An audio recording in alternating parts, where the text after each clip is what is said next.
Good afternoon, everybody, and welcome to the first round of the virtual Le Mans Cup for 2019 to the 2020 season. I'm Ewan O'Leary, commentator with you today alongside Sean Jacobs, and we're looking forward to a very wet and slightly dark 2 hours here at Sepang.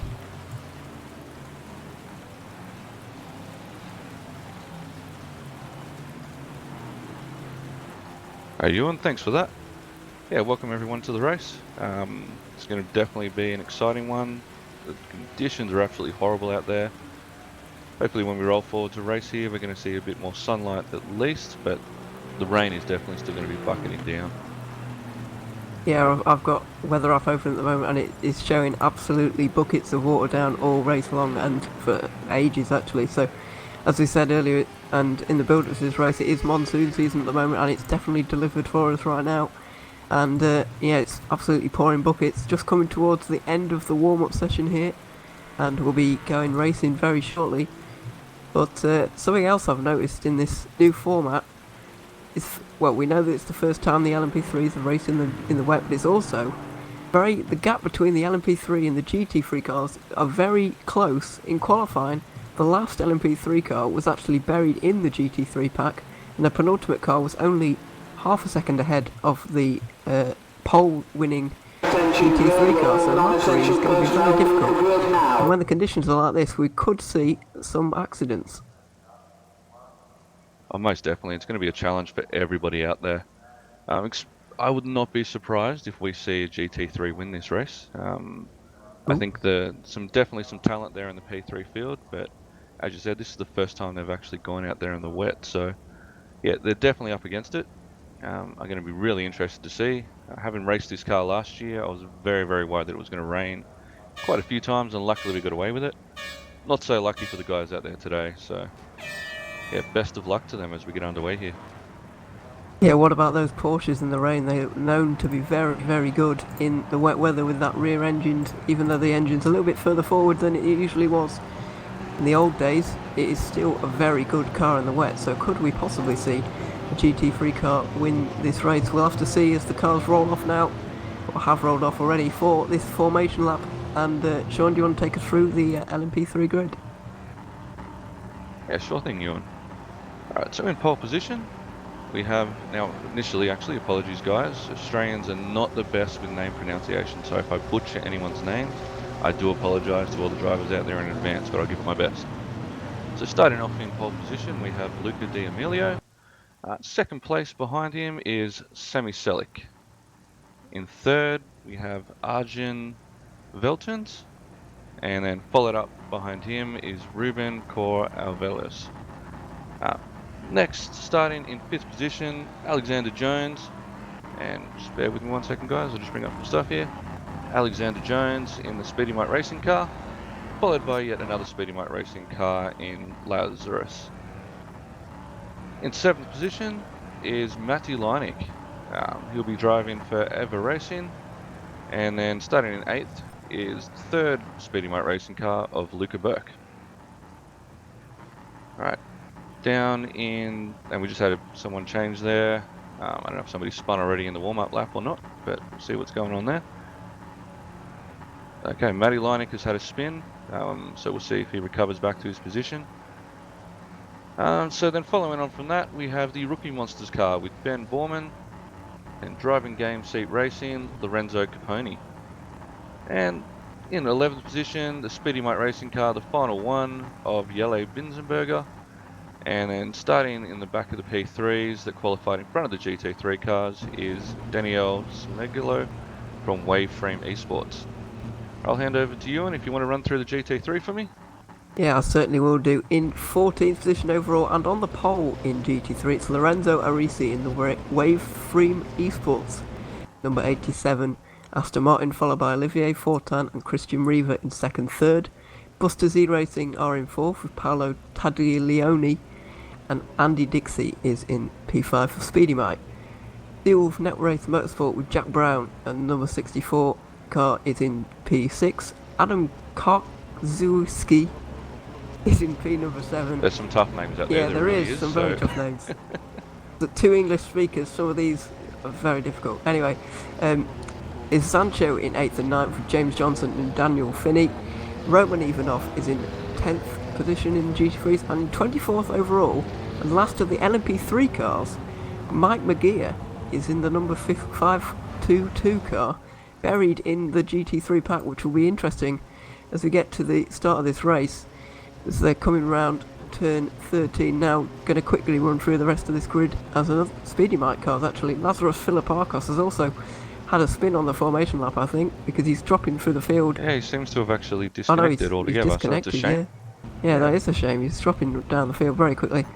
But as I said, Pushrod Racing are 11th and 12th, Ground Effect Sim Racing 13th, GOT Racing are 14th, Caspian Motorsport are 15th, and as they're coming towards the rest of the grid, we'll just cycle through that on screen for you as we are approaching the start of this race as we get towards final turn 15 now and get towards the beginning of this race.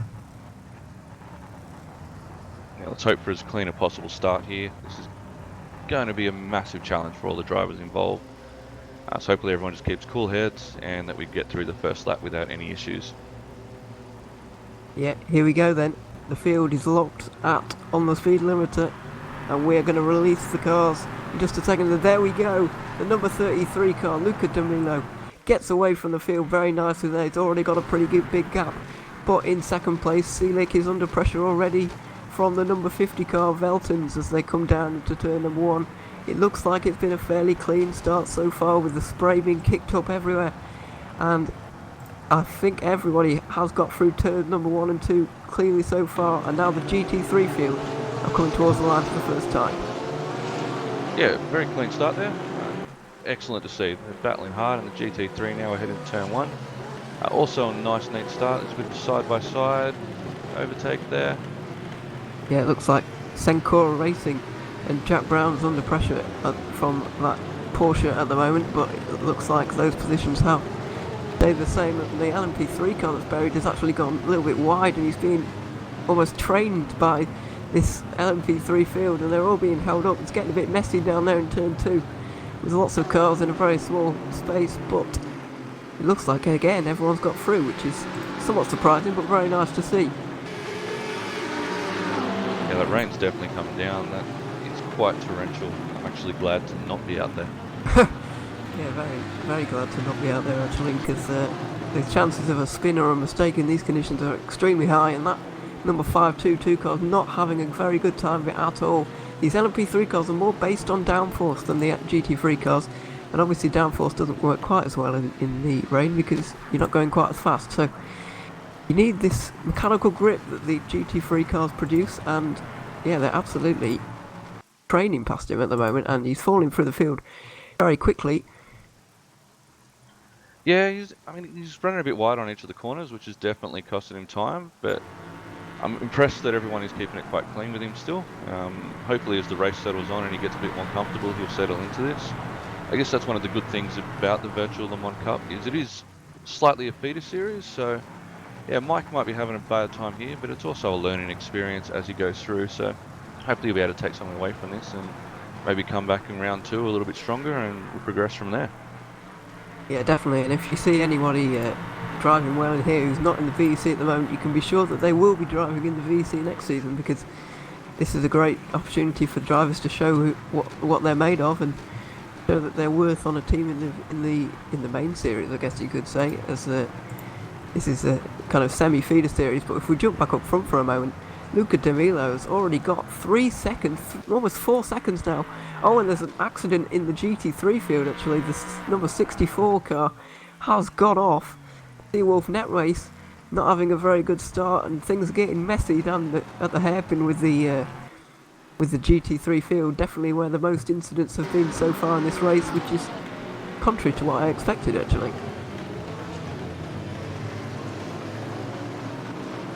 Yeah, Nick De Silva has fallen off the back of the GT3 pack there a bit. Looks like everyone's still up and running at least, which is good. But yeah, he has lost a little bit of time. And yeah, I noticed the same thing as you just before. D'Amelio has absolutely blitzed away from the pack. We're out to nearly a 4-second lead, so that is very impressive to start with. Yeah, it is very impressive to say the least, as we have seen this gap now. It's kind of stabilised at the front, but two of the GT3s just came together. Yeah, I've seen that. Number 93 and number 55, that's Nick De Silva and David Nichols there, I believe. No, Nichols through. It was David Nichols and Jonathan Clint. So yeah. They both seem to have recovered and no major damage done. But yeah, dropped them back and helped Nick gain a couple of positions back there. So yeah, definitely treacherous conditions. It's time for the guys just to keep the cool head, but thankfully we haven't had a need to go into code 80 yet, so that is good. Yeah, and I was drawing parallels earlier in my own head to the virtual Le Mans Series race a few seasons ago at Road Atlanta, where there was about 1 billion code 80s, and the rain poured for the whole of the 4 hours, and there was cars going off everywhere, and I was hoping that we wouldn't see the same thing today and we'd actually get some racing, and we have had some great racing so far, particularly in LMP3 at the moment. I'm seeing a good battle for 5th developing here behind Alexander Jones. He's got David Junt, Luca Burke, Ben Borman all behind him as they train their way down into turn number 1 at the moment. No dives looking so far. Yeah, very close there. David Junt, massively experienced in these cars. He raced them all last season. On several occasions, I mean, his pace was... I raced it as well, and he pushed me all the way a couple of times. Very talented driver. Same with sitting in 7th position, Luca Burke. I mean, he's a 5-time race winner in these cars in BEC. So both of those guys are probably not too happy with where they qualified and are hoping to progress through the field a little bit. In saying that, the guy in front of him, Alexander Jones, also another LMP3 race winner, taking the win at Indianapolis in Div 2 last year. So, yeah, lots of experienced guys here. But the guys out the front at the moment are newer to P3 than the established names, and it's really impressive how much of a lead Luca has pulled out. He's at only 6 seconds now. Yeah, it's a staggering gap really, and Ruben Correa Alves has now got up into 2nd position in the first of the Scuderia Leone cars. He's got past Semar Selic, who is dropped down to 4th position in the Caspian car, not having best time of it right now, but he's getting on with it at the moment behind Veltons there in the battle for P3. There's a little bit of battling down in the pack as well. I believe that is involving Ben Borman. A bit of side-by-side action coming through. Oh, off the road. Oh, Alexander Jones has gone off, yep. Yeah, off the road. And he's going to drop way down there. That is P number 11 now for the Speedy Mike car, just ahead of his teammate Jelle Binsbergen, I believe. That's how you say that name, but I've got no idea. Yeah, really. Jelle, that's right. There we go. That one I do know, so that's good. We're getting there. Well, by the end of the season, we might just have them all down by the end, but we'll have to wait and see about that one. Closest battle in MP3 looks like the battle for 7th at the moment. Luca Burke is involved in it, and he's going a bit wide there in the final hairpin. He's actually been overtaken there, I believe, by Daniel Smeliglio as they come down. Yeah, he's got a good run though. He's right up behind him in the draft, and he's looking to take the inside into turn 1. It should be nice under braking if he can hold it. Hopefully he doesn't get turned in on. Very much side by side all the way through turn 1, and he's managed to get through. That was a really nice clean overtake. Well done. Yeah, that's very nice and clean. The problem with diving down the inside there is that if you leave the door open again, then you're going to get dive bombed into turn 2. But luckily he shut the gate on the way through, or the exit of turn 1, should I say, and he has managed to get up into P number 7 there for the number 5 car, ahead of the number 7. It was actually under a bit of pressure from the car behind him as well now, which is Lorenzo Caponi, just a second behind him at the moment. It's definitely, yeah. P3 is proving with more cars on there how good a battle it can have with a variety of different drivers, and that it's really good to see. One driver that I'm quite impressed with at the moment is Olivier Fortin. I mean, he's hanging on to Lorenzo Arizzi really, really well, and I know in pre-season Arizzi just left the field for dead, so top drive from Olivier at the moment. I know it's only early days, but yeah, everyone knows how good Lorenzo is, so to keep him in sight, it's really good to see. So hopefully he can hang on and maybe get a little bit closer and start to battle for the lead in GT3. Yeah, it was a good performance in qualifying by Ariti as well. Beat the field by about half a second. I thought it was going to be a similar kind of idea where Ariti runs away from the field, but Fortin's hanging on. Gap's around 1.3 seconds at the moment as they run down into turn number 9, which is one of the best overtaking opportunities. Obviously, he's way far back at this stage, but maybe later in the race he could make use of it. Talking to the front of the GT3 field as well, they're not losing much time to the back of the LMP3 field, and as he said earlier, the gap really isn't. It's still on the card for a GT3 win if it still keeps bucketing it down. I know the chances are fairly slim, but it's not without the realms of possibility that a GT3 car could snatch one away. No, I think they'll be up against it with Luca though. I think with that speed that he's got out the front there, if he stays on track, Oh, this is looking pretty strong for him. I didn't just jinx him, did I hope? speaking of staying on the track, James Johnson's off the road at turn... Oh, someone's joined him as well. Number 99 has joined him. But James Johnson off the road at turn number 12. I believe he's just spun to the inside. Not really sure how that one happened, but he's dropped well down the field now. He's back on, he's moving around a little bit, but seems to be okay, although he may have some suspension damage. Yeah, he's just coming up to the pit entry now. We'll see if he pulls in. Nope.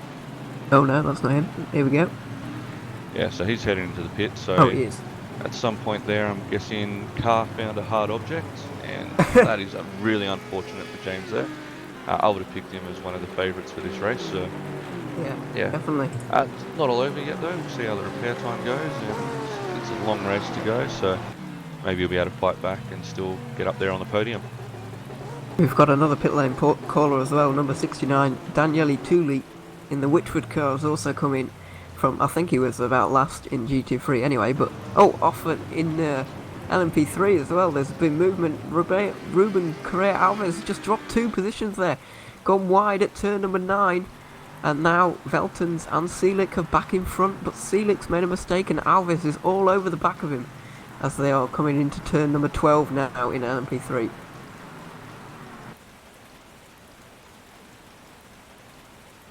That lead is now out to almost 10 seconds. That's Outrageous. Yeah. It's looking good for him. It definitely is. Yeah, but if you make a mistake in these conditions, and of course they're easier to make, then there's going to be trouble. And as we just seen with James Johnson, we believe he did hit something. We don't know what it was, but he definitely hit something because he is still in the pit lane actually now, and getting those repairs done. Obviously, he might be able to, if the cars in front have similar issues, he might be able to salvage some points from this race, but not looking too good for the number 62 car right now. But let's focus on this battle for P3. It's getting close, but at the moment, not close enough for a dive at the moment, but 3/10 of a second as they round turn 1 and 2. Yeah, Alves is right on him through there. He'll be looking for definitely maybe a run down here into turn 4. But on exit he's just got the tail out a little bit, so Sammy's managed to break away just slightly, so he should be able to hold that gap now. But I expect Alves to be pushing to come back at him probably later this lap down the back straight. Yeah, we'll see how that battle develops as we go along with this race, as we hit the sweepers, turns number 5 and 6, and the place where the LMP3 cars have, I would say, the most advantage over the GT3s, even in these conditions, because of the downforce they can produce. He's going to be getting a little bit of aero wash at the moment, is Alves. The gap's gone up to about 7/10. It's not that big, but too long for a bit of a move. And the number 5 car now off of the road. Luca Burke with a big issue there. He's come unglued out of turn number 6, I believe. He's got going again though, and Yep. he is now 11th in a trio of Speedy Mike cars actually now, in 10th, 11th and 12th. I'm just keeping an eye on him at the moment to see how bad the damage might be. He is moving around a little bit, so just keep an eye and make sure he's going to be alright to make back the pits, and otherwise we'll have to call a code Oh 80, dear. but he does seem to be up and running okay at the moment. He does seem to be okay. I don't think he's fully in full health, but he's okay. His teammate actually just went Okay, off there probably as the we operative word there. Just go. okay. Yeah, he's just okay. He's not too great. As we look away from it for one moment, for P3 is lit up again.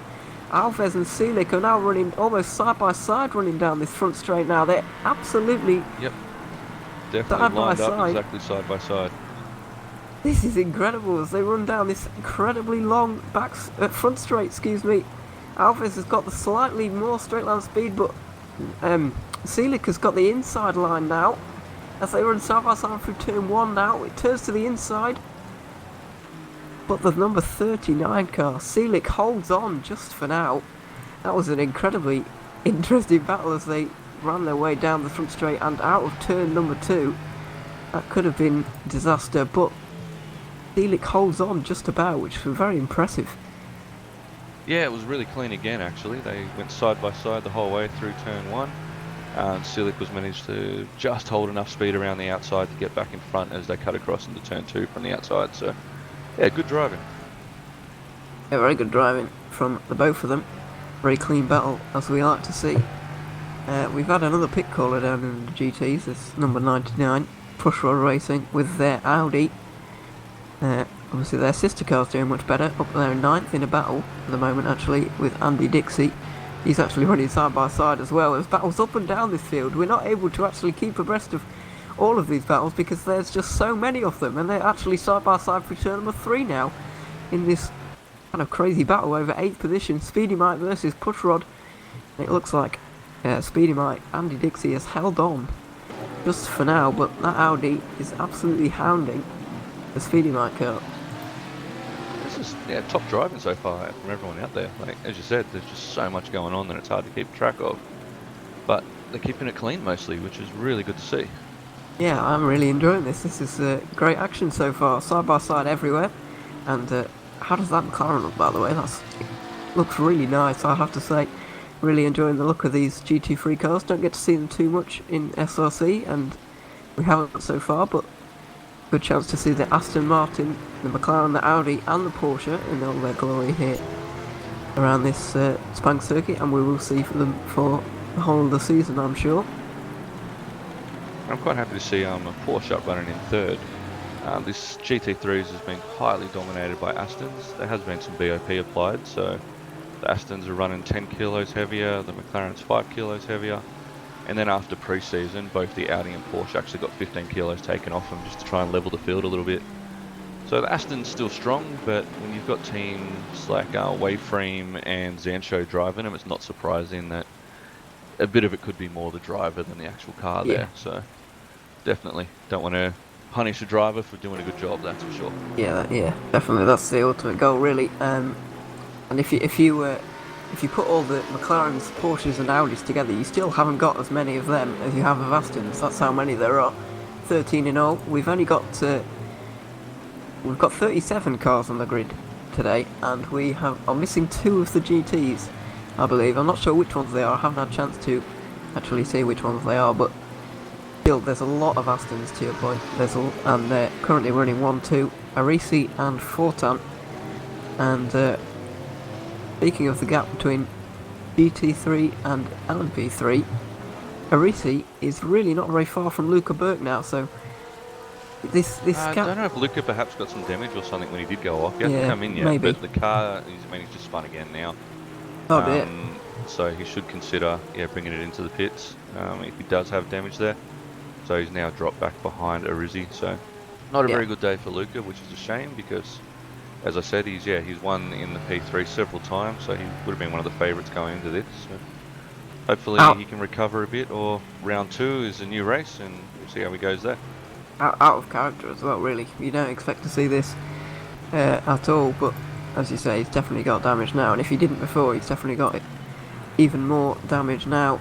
As we see, I think I've seen 73 actually retiring there. Have I seen that? Yeah, that seemed to have Jack disconnected. Brown.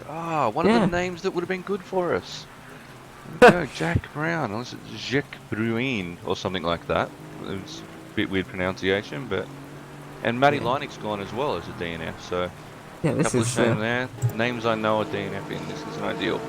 no, it's not ideal for us on the commentating because we're gonna end up struggling with some of these names in the moment as I'm having a bit of a crash of my lifetime at the moment, so I've got no idea what's happening. But all I can tell you is it's still raining.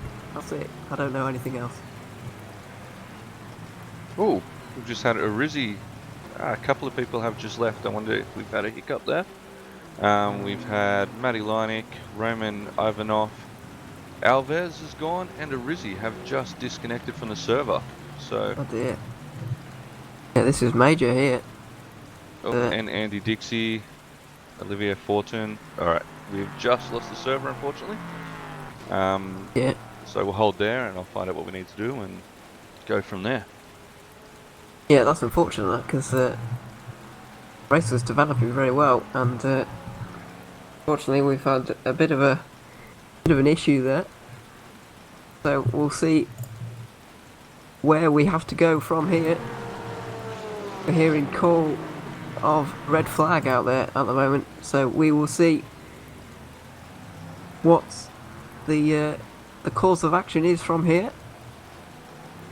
But 2 hours, 1 hour and 42 minutes around about when that happened in the when that server disconnection has happened.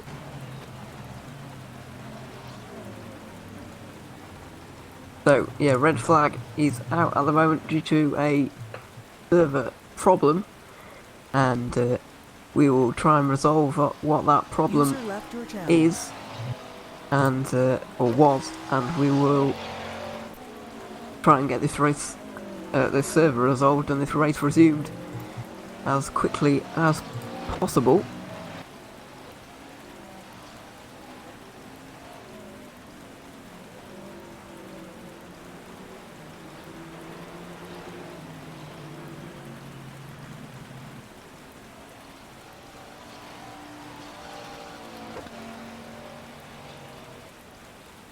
One hour and 42 minutes was left on the clock, I believe, when that actually happened. Only about 20 minutes of the race actually ending up being run there, but some good action while we did have the server up and while we did have the race going on. There was some real good racing happening actually, and really enjoying the show that these guys are putting on. But we'll get all this sorted out, and we will zoom before long.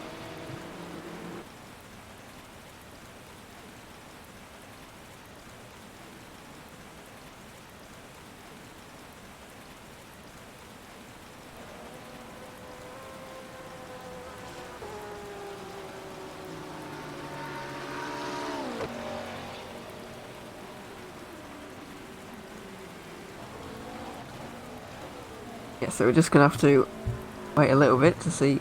I'll bring any news I have for what we're going to do about this in when I receive it. But for now, it is a red flag here at the Virtual Le Mans Cup for the 2 hours of Sepang, and we will be resuming the race as soon as possible, as I said, and yeah, we'll actually I'll give people that benefits actually. James Johnson, who was having a terrible opening to this race, he has well, with this red flag, I'm not really sure what's going to happen, but it is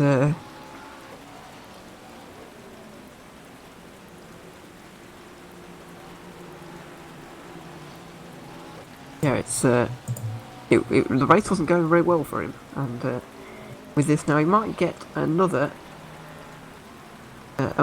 shot at this, which would be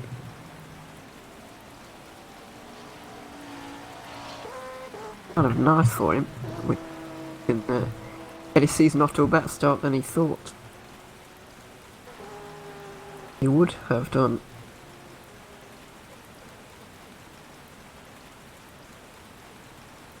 Anyway, while this has gone on, I'll just briefly fill in here, well, by filling you in on the schedule that we've got here for the Virtual Le Mans Cup this season. We've got, obviously, the 2 hours of Sepang, which is going on now. It will be resolved very shortly, I can assure you. And then in a month's time, we've got the 2 hours of Nürburgring around the GP layout, though, not the full Nordschleife, unfortunately. Well, kind of unfortunately. Some. The 2 hours of Imola, which is going to be in the new year, I believe.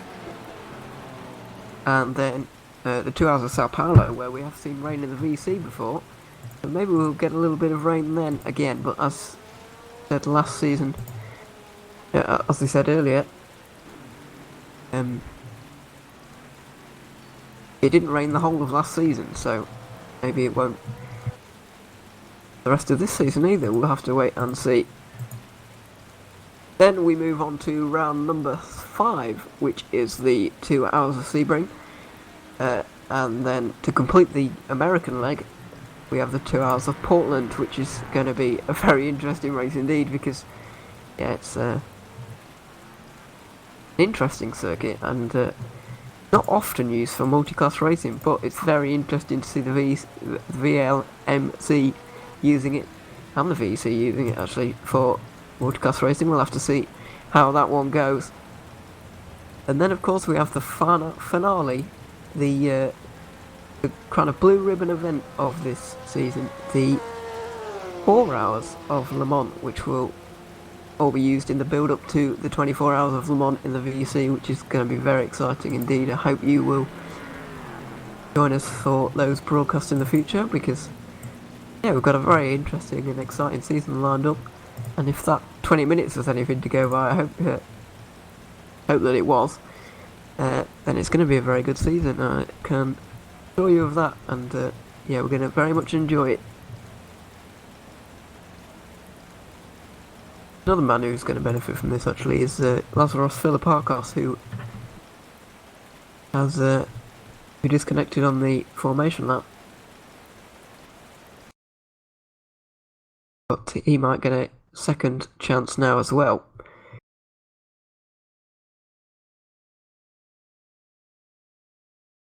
Anyway, we'll have to see what happens when we restart this race in a few moments.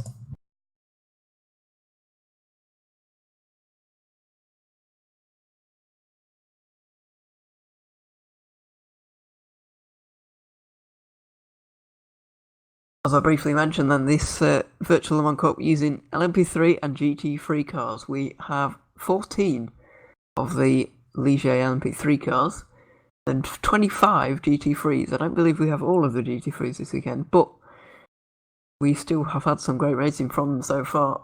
13 Aston Martins, 4 McLarens, 4 Porsches and 4 Audis. And yeah, they've been producing some very good racing as well. Obviously, have been BOP'd to make sure they are almost identical. Well, not identical, but they have identical lap times. Obviously, as Sean said earlier, we don't want to be punishing good driving. So trying to balance that one out with everything is slightly difficult.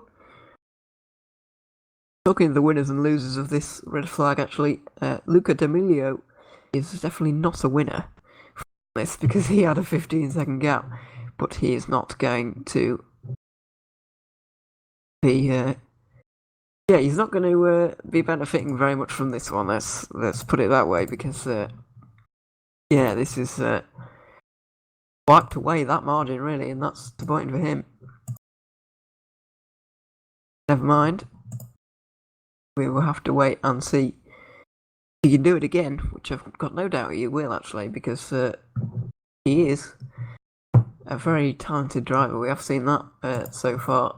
We knew that from the pre-season race as well.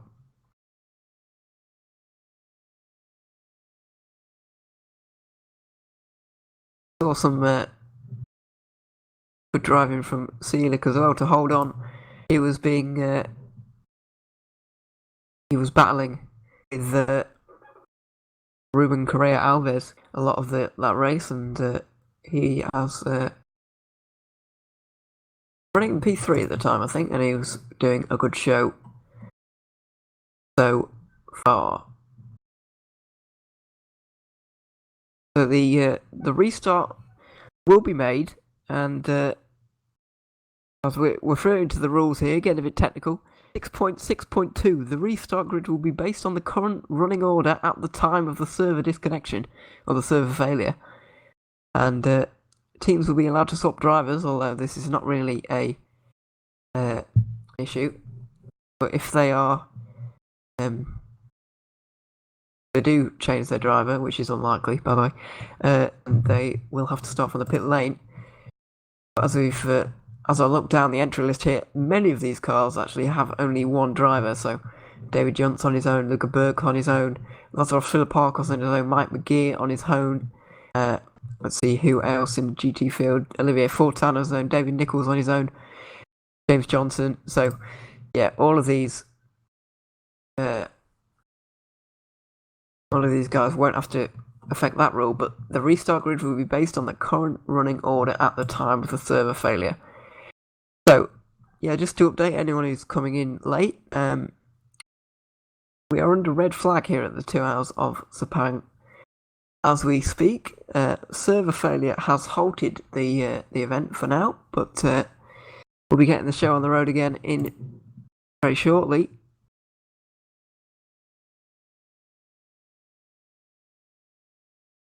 We're currently determining the positions of the last completed lap, and the cars will line up in this order.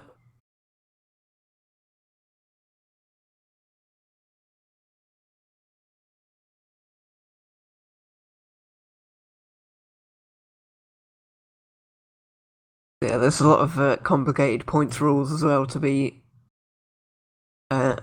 considering here. I won't go through all that here because I don't really understand them, but we will no doubt update you on that either later in the day or in the future, or at the next round, or so on.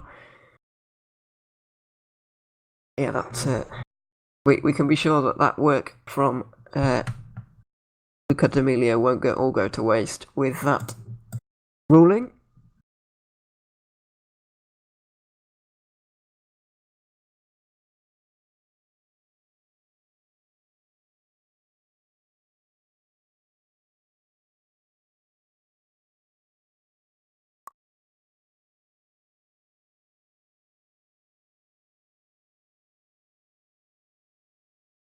So when we restart this race, we should have 1 hour and 42 minutes still on the clock when we do get back underway.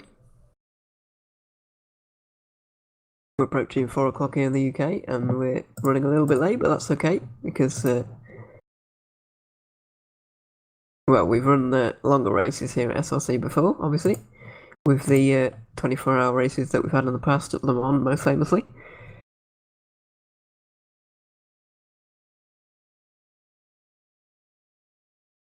Of course, all of these races are only 2 hours long, apart from the finale at Le Mans, which is 4 hours, which is a bit of a longer event to sort out, and that'll be a really dramatic final race beside the champions of this season, which will be very exciting. I hope you will join us for that one because yeah, that's going to be an exceptional race.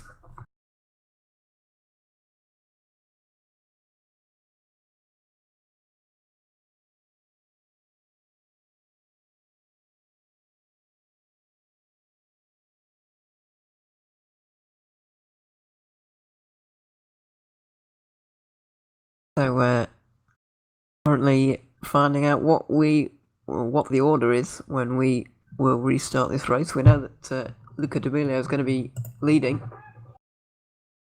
but that's about all we know. We'll see if we can replicate that.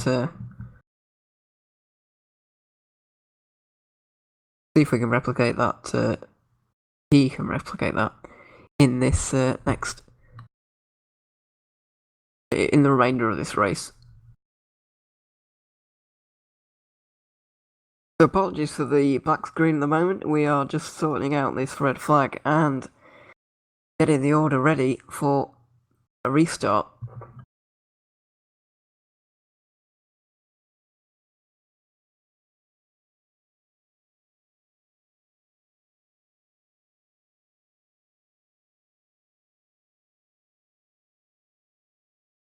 The discussion's going on now between John Jacobs and everyone else. He's just getting everyone briefed and making sure everyone knows what is happening before we get this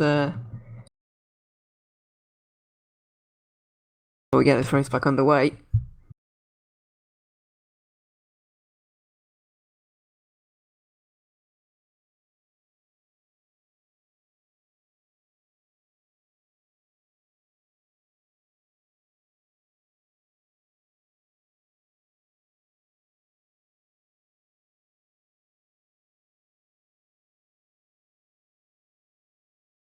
As we have seen so far, and even with this restart, it's even more important that these guys survive on this restart because we don't normally see them in the SRC, in the VC, or the VLMC, or the concurrent feeder series to the VC. We don't normally see restarts, and this is an extra opportunity, really, for things to go wrong, unfortunately. Interested to see how this plays in the fuel game, because 2-hour race, I would have thought, is a little bit. I know the GT3 cars would definitely have made it, but would all of the LMP3 cars really have made 2 hours on just one stop? Well, I'm not too sure about that, if I'm honest. So this eliminates that now, and they can definitely go 50 minutes, and they will. I feel like this really makes the chances of an LMP3 victory much higher, but well, a little bit higher than they already was. If you've just joined us, then we're under red flag conditions. That's why we've got just the black screen going on right now. We are getting set up for a restart, and we're going to have 1 hour and 42 minutes left on the clock, I believe. And yeah, we'll get this race back up and running whenever we can. And by that we mean very shortly. And it will be not long now before we begin this race again. Yeah, server failure has contributed to this red flag.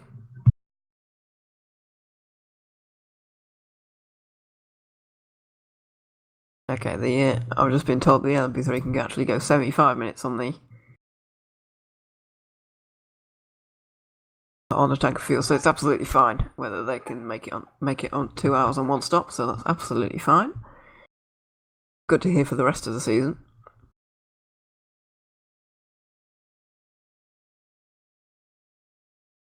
Obviously, the GT3 cars, under absolutely no question whatsoever, they can make it on one stop.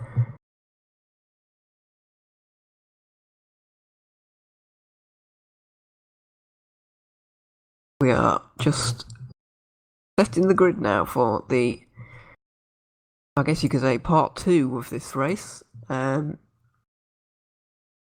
disconnection has forced us to restart, red flag, and restart the race, albeit with 20 minutes less on the clock. But it's well worth sticking around, and hope you will do. Ready for this restart, and we will be really enjoying the show when we get this back underway.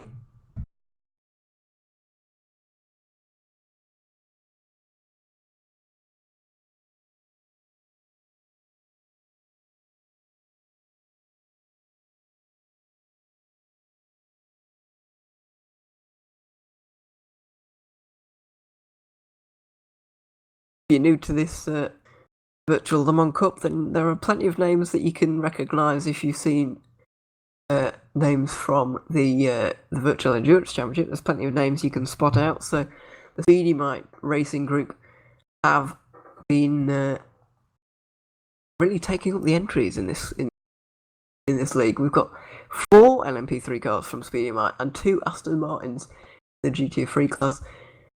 Got Wave Free Me Sports, which is cool to see them back here once again. Motorsport have got an LMP3 and 2 Aston Martins as well. And Satellite Racing have returned with 3 Astons, as have Sancho.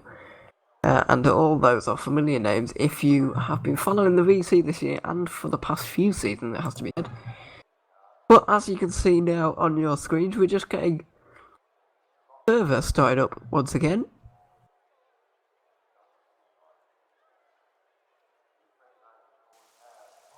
Everybody is just connecting out here now. 36 of them I've got on my screen, 22 GT3s and 14 of those LMP3s. We are in another bit of a warm-up session now. And here you go, there's something other to look at than a black screen. So the real racing will begin again now, and well, very shortly I should say, not quite yet, but we'll get there. I don't know if it's going to be raining in this second session. Should be, I think, but maybe not. We'll have to wait and see.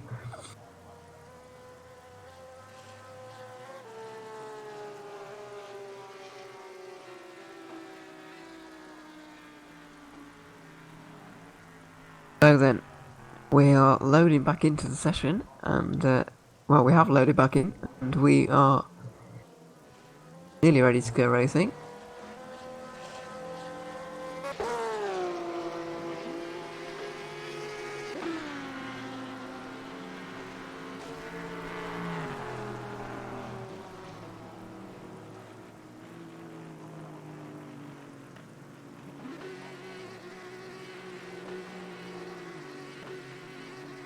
It's not a Formula 1 venue anymore, but Sepang Circuit was the first Southern Eastern Asia. Alright, I'll start that again. Southeast Asian track to host an F1 race. All the way back about 20 years ago, I believe. Designed by Herman Tilke, which is surprising to me because I actually like this track. I think it's quite good. Nice and wide as well, which is decent for multi-class racing, but as we said earlier, the weather and the lack of a speed difference between these cars make the old Lappery a bit more difficult than it will be in the VC when we get round to it. Be interesting to see how those cars react to that particular format.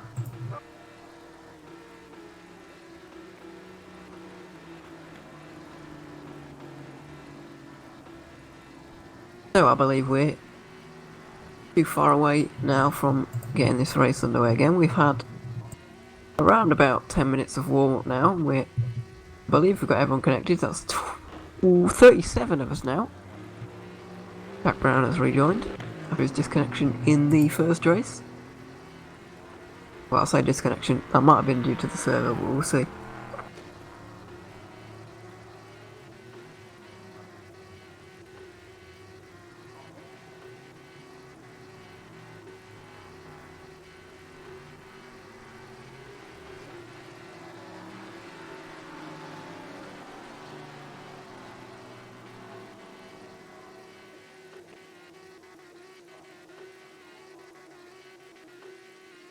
So then we'll have to see how long we will have left in the race when we get it back under green again, and whether it will be raining or not, which will be interesting because the cars were really skating around there when the water was on the road, and they really didn't know how to. Well, it was just difficult to drive, really.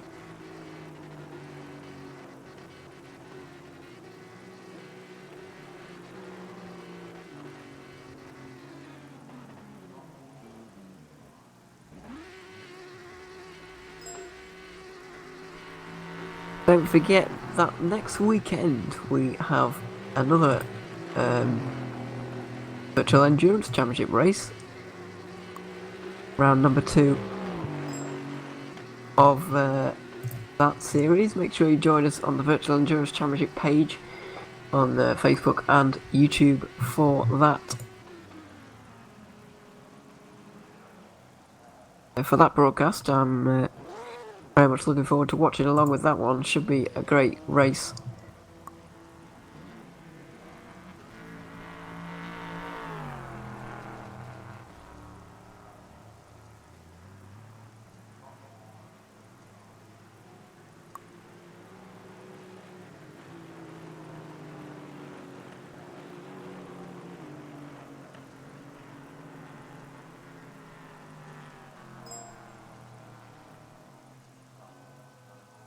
That one will be an 8-hour affair opposed to the 4 hours of Silverstone we just had. Highly dramatic actually, and really great broadcast to watch. Actually, I really thoroughly enjoyed that one. I hope you joined us for that as well, because if you haven't, you can check it out on the YouTube page. Just type in Virtual Endurance Championship into YouTube and you can watch those 4 hours in all their glory. Fantastic broadcast. I really enjoyed the show. Well done to everyone involved. Really was a great watch. Plus, none of the cars that were involved there are involved here, as these are totally different.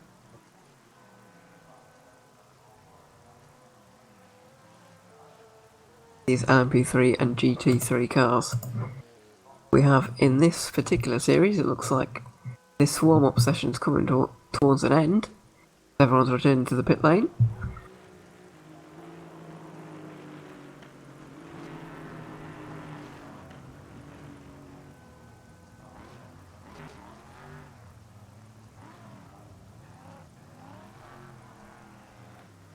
People are actually leaving the pits now too, so I'm not really sure the end of warm-up or not. We'll have to wait and find out.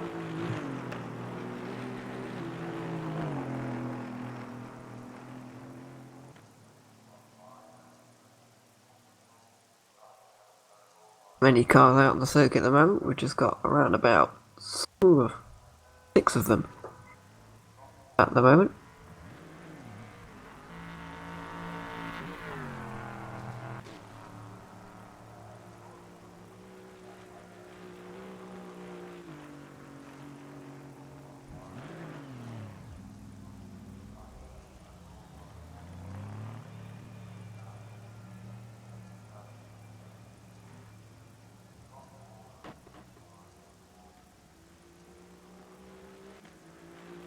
Yeah, more and more drivers are dribbling out of the pit lane now as well, so warm-up is in full swing.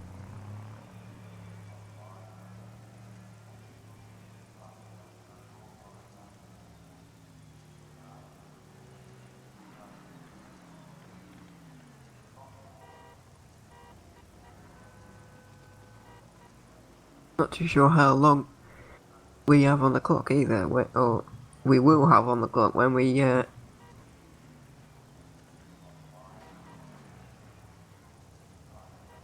resume this race. Well, that mystery will be solved shortly.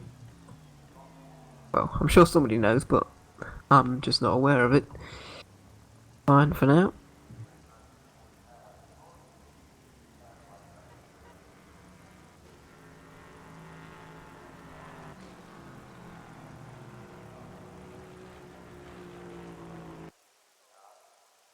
Attention grid, will all non-essential personnel leave the grid now?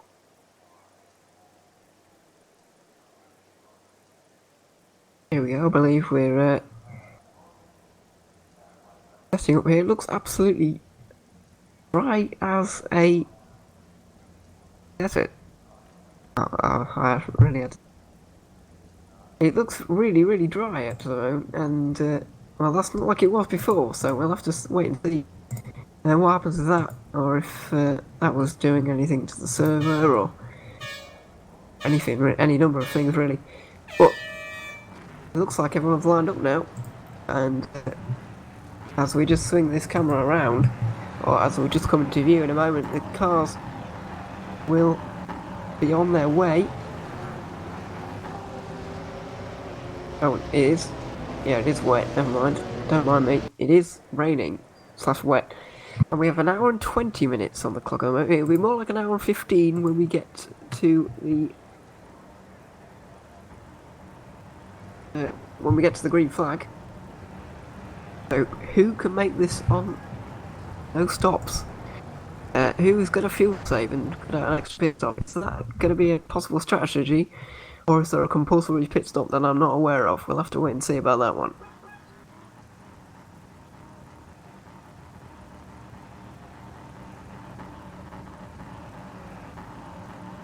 So here we are on the formation lap. Just going to run through that LMP3 grid for you now.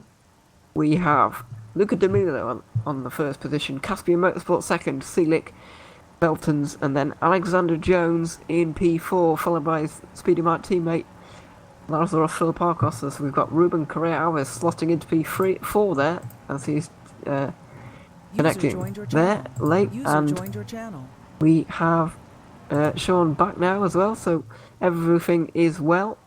Eva Racing are currently 7th, with Malinek, Speedy Mike 8th, Luca Burke, David Young is in 9th, Wave Free Me Sports 10th, Team Rookie Monster number 37 is 11th, Lorenzo Capone and Jelly Binsbergen are in 12th and 13th on the LMP3 grid, and just run through the top 10 of the GT3s as well. Arisi, Fortan, Taglioni, Dixie, Brown, Kotziuski, Johnson, Finney, Ivanov, and Parato. And your top 10 for your GT3 grid as well. But Sean, after we've sorted all that stuff out now, and we have got this race back underway again, I'm going to start this off with a question. Do these guys have to make a pit stop, or could they, in theory, save fuel and make it all the way to the flag? They definitely could, man. Yeah, they. All right. 80 minutes. The P3 might come close, especially with the rain. There's a high chance that they won't need to stop again. So they've managed to avoid a race out of the pit stop. It's going to be a really interesting 1 hour and 20-minute run to the end from here. Yeah, it is, and I was just muttering out loud then whether these cars will actually make it, because I thought the LMP3s could actually only do under an hour, but it turns out I've been told that they can do about 75 minutes, which is around about the time we've got on the clock right now. So it's going to be a bit of a kind of fuel race, which is kind of reminds you of Bathurst, for example, and that will be a very interesting thing to see if we could possibly get that style of fuel saving and dramatic finish in this race. But anyway, as we come up to the back straight, what do you make about Luca D'Amelio's chances now? Can he repeat his 15-second gap that he did in the first 20 minutes of the last race, and will he be able to again? He's definitely, I would say he'd be one of the most disappointed drivers out there after the lead he had built up, and that's all gone now. But yeah, I'm confident the form he showed in that first half, the part of the race there, he'll be able to build that lead again. He's still my favourite for this race, but it does bring back Sami Selick back into play, as well as a few of the other guys there. So, I mean, these things are unfortunate. We don't want to see this happen, but they do, and it's going to be exciting to see where they go from here. Yeah, so and here we go. Even under, we've got a spinner out of the last corner there. Oh yeah, we have. Getting on the power a bit too hard coming out of the final turn even. Yep. Right, so, and we go again across the line. Here we go again. Will it be a repeat? Well, D'Amelio has got a good start again. It's all very bunched up for around about 6th position, where Philippakos has actually spun, and he's rejoined kind of in the middle of a side-by-side battle here. So this could get extremely messy down to turn number 1 if we aren't careful. That's an extreme bunching up of cars there, an absolute collection into turn number 1, and they're going to have to tiptoe their way through turn number 2 as well, and these guys won't be able to see very much either because of the spray. But it looks like they've all made their way through cleanly, and well, this battle is going to continue as they race down to turn number 4. Yeah, that got very tight there. The two Speedy Mike cars side by side through 1 and 2, and they're actually side by side again through turn 4. So Laz is definitely trying to push hard to get his position back on Luca Burke, and he succeeded there, and Daniel Junt's actually taking the opportunity to go around the outside. So very close, tight action there. Yeah, that's extremely close for the sweepers. That's not really where you want to be side by side, but sometimes it kind of just happens. And now they're extremely bunched up on the exit of turn number 7. Oh, off the road for the number 7 car. That is Daniel Smariglio off the road at the exit of turn 6. I said literally 5 seconds ago that you don't really want to be going through side by side for those sweepers because of accidents like that that can take place. And that is a perfect demonstration that has just happened as the GT3 car. He's going to join back on the road where the GT3 cars are. That's a bit sketchy.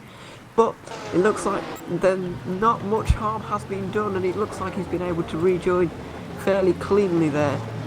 Yeah, he did a really nice job actually. He made sure he stayed to the right side of the track, didn't come back onto the racing line. So that was a perfect rejoin, how someone should when they've gone off. That was good to see. You don't want to be ruining any more races when your own's been ruined it, or anything like that. But something Yeah, I we have don't want to noticed... see any Sebastian Vettels out here, that's for sure. No, oh god no, that was that was horrific, wasn't it? Oh, sorry, Yeah, just definitely. casting my mind back to that. That was I'd almost forgot. I'd tried to blot that out of my mind because that was really horrific. I couldn't believe I'd seen that. Anyway, something I had noticed as a contrast to the last start that we had was the GT3 field, especially for the lead, is much more closer, just much closer than it was previously. Arisi is under real pressure here from Fortan, and he's gone wide into the final corner, and here comes Fortan as they come down the front straight. Yeah, Fortan's got his nose in front. Arisi is on the inside though, heading to turn 1. So he's going to try and hold the inside line here and hopefully get his position back. But Fortan's going to... Rizzi's managed to cut back in front. Oh, that was great defence there. Again, side by side. Oh, here we go. And it looks like he's alright there. He's managed to take the inside of the turn 2. Little bit of contact on exit as Fortan got a little bit excited. But yeah, Rizzi luckily defended there. That was nice driving. Just a little bit of a rub at the end. Yeah, not quite sure how he managed to hold on that from there, really. He got a pretty poor exit out of the final corner, but he still managed to hold on to the inside, and, he's held on to the position now as well. Something I just noticed, and that we will have seen on the stream, is that a couple of cars made contact. A couple of LMP3 cars made contact, I should say, out of the the first corner. I believe that Ben Berman was involved, because he's dropping off the pace now as well. He's dropped about 4 seconds on this lap to Speedy Mike car in front of him, so we'll have to watch out when these GT3 cars, they might actually catch him up, is what I'm trying to say really, as this LMP3 car is trying to intrude on this GT3 lead battle right now. He's definitely got the pace on them, and he's just looking for a way through right now. He should be able to get a good run on him down the straight and hopefully not cause too much trouble. Looks like the P3s are able to hold enough of a speed advantage that they can overtake quite well down the back straight and then onto the pit straight. So hopefully it doesn't cause too much trouble to this lead battle here. Yeah, hopefully not. Hopefully he does wait for the straight, but he might take a look down inside into this corner here if you're really feeling brave. But no, he's going to rather sensibly wait for the straight, which is sensible. As we have said. Wave 3 Esports then leading the way from Zancho in GT3. Then it is Buster Z Racing P3, Speedy Mike Racing P4, and Sakura Racing in P5. That is your top 5 in GTs for now, as the LMP3 is intruding on this lead battle at the moment. We'll see if it does the same to Arisi into the first turn, as definitely got a speed advantage here, and he pulls the inside. We've had Ben pitting as well, actually. Ben Boomer in the Rookie Monsters car, so he must have sustained some damage when he went off before. Yeah, I think what happened was, I'm not sure which car he was, but a car spun, or had a half spin at turn number 1, an LMP3, and the other LMP3 kind of fixed and straightened him up. Obviously that would have caused damage to at least one of the cars, which is unfortunate, but the race goes on as we see the 37 in the pit lane now getting some repairs, we do believe. GT3 battling going all the way up and down the field here. We saw, I think James Johnson was involved in some side by side, and he's in a pretty big battle pack now as well. He is currently P number 6 now on the back of Sakura Racing's Porsche, I believe. Yes, he is, and going through the sweepers. Still getting very close in GT3 this time around. Yeah, I mean, James is one of the big people to grab an advantage from that red flag situation. Remember, he was at the back of the pack after an incident, so I'm sure he's counting his lucky stars at the moment. To be back up there towards the front, battling hard. Yeah, we're seeing a big battle here for P3 in the GT3s. Andy Dixie is all over the back of the Buster's E-Racing car, as we see these guys racing through turn number 9, 10 and now 11. This battle pack is about 5 strong at the moment. Goes from P3 down to P number 7 with Jack Brown, who is also a beneficiary actually of that server disconnection. He's been able to get back into this race following the restart, so we'll have to see how he gets on in this battle, as there's an absolute collection going down the back straight now into the final corner. Yeah, Andy looked to almost get a run on exit there and just got on the curbing and got a little bit sideways, which has cost him down the straight. And he's actually under big threat here from Adam, and he's outbroken himself, and he's actually gone a little bit wide there at the final corner. He's going to lose a bunch of position as everyone runs through. That's the big risk he takes. Side by side with James. I know he's managed to actually only lose one, so that was a good recovery by him. Yeah, it's a lot better than it could have been, that's for sure. As we see these three really close together now, we'll have to see if anything transpires into turn number 1. He's looking to the outside to see if he can rectify his mistake, but he's gonna try. But I'm not sure if he's going to get anything done now. I don't believe so. He actually might be under pressure here from the car behind as well. I think there's a bit of contact as well. Yeah, James tried to push in a little bit too much there, and they've made a bit of side-by-side contact, unfortunately, which has pushed James wide. But there should be no major harm from that, hopefully. Sorry, just making a correction. I said Paul Dixie in an Audi earlier. He's actually a McLaren, just to clarify. I do know what they look like, because got that wrong a moment ago, but both are lovely cars though. Oh yeah, definitely. There's a few more of them out there, especially the Audi. That car is incredible to drive. They and the Audi sound, by the way, is a very nice thing to listen to as well, especially the Audi. And I've personal favourite on the looks, definitely the McLaren, in my opinion, but especially this one running in P5 and a nice little paint scheme here for Speedy Mike, looking very nice, even if a little bit dirty by now in the rain, but never mind. These guys are pushing on as this battle is. There's even more coming to the party at the moment, because we've got Daniel Finney and Roman Ivanov now in 8th and 9th, who have also caught up to this battle pack, making it about 7, which is ridiculous, frankly. And something is going to happen here. Overtakes, an incident, something will transpire here, I'm sure. This is what you want to see with GT3 racing. I mean, we've got Porsche, another Porsche, McLaren, then Aston, followed by another Aston. So it's just a great mix of different manufacturers, which is surprising with the amount of Astons we were discussing earlier, that the Porsches and the McLarens are meant to get up there. Fortunately, the Audis are lagging a little bit behind at the moment, but we've still got an hour and 7 minutes to go, so maybe we'll see one of those Audis get up there as well. Yeah, and I'll try to avoid and mention the dreaded 3 words BOP, but it has been done very well here, and it's being showcased right now. Aston Martin, McLaren and Porsche all battling right up the front right now, and as we said earlier as well, we don't want to be punishing bad or better drivers, so maybe the Audis aren't actually up to scratch in a car sense, but maybe in a team sense as well. They might not be quite up to scratch yet, but maybe by the end of this race, or maybe by the end of the season, we could be seeing an Audi right up there, or indeed winning a race towards the end of the season. We'll have to wait and see how that one goes, but it's Aston 1-2 at the moment, with Arisi still ahead of Fortan. And I'm just looking up at the P3 battle, and it's a completely different story than the last time we were out.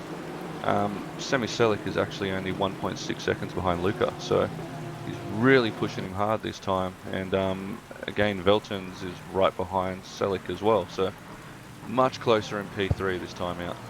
Yeah, definitely a much better. I think this, luckily for us, this race is actually bubbling up, even better than the last one was, which is a bit lucky, I suppose. But we're definitely not complaining about this one, as yeah, we're going to focus on LMP3 for a little bit now because there's been some good battles going on up and down that field that we've kind of neglected a little bit here.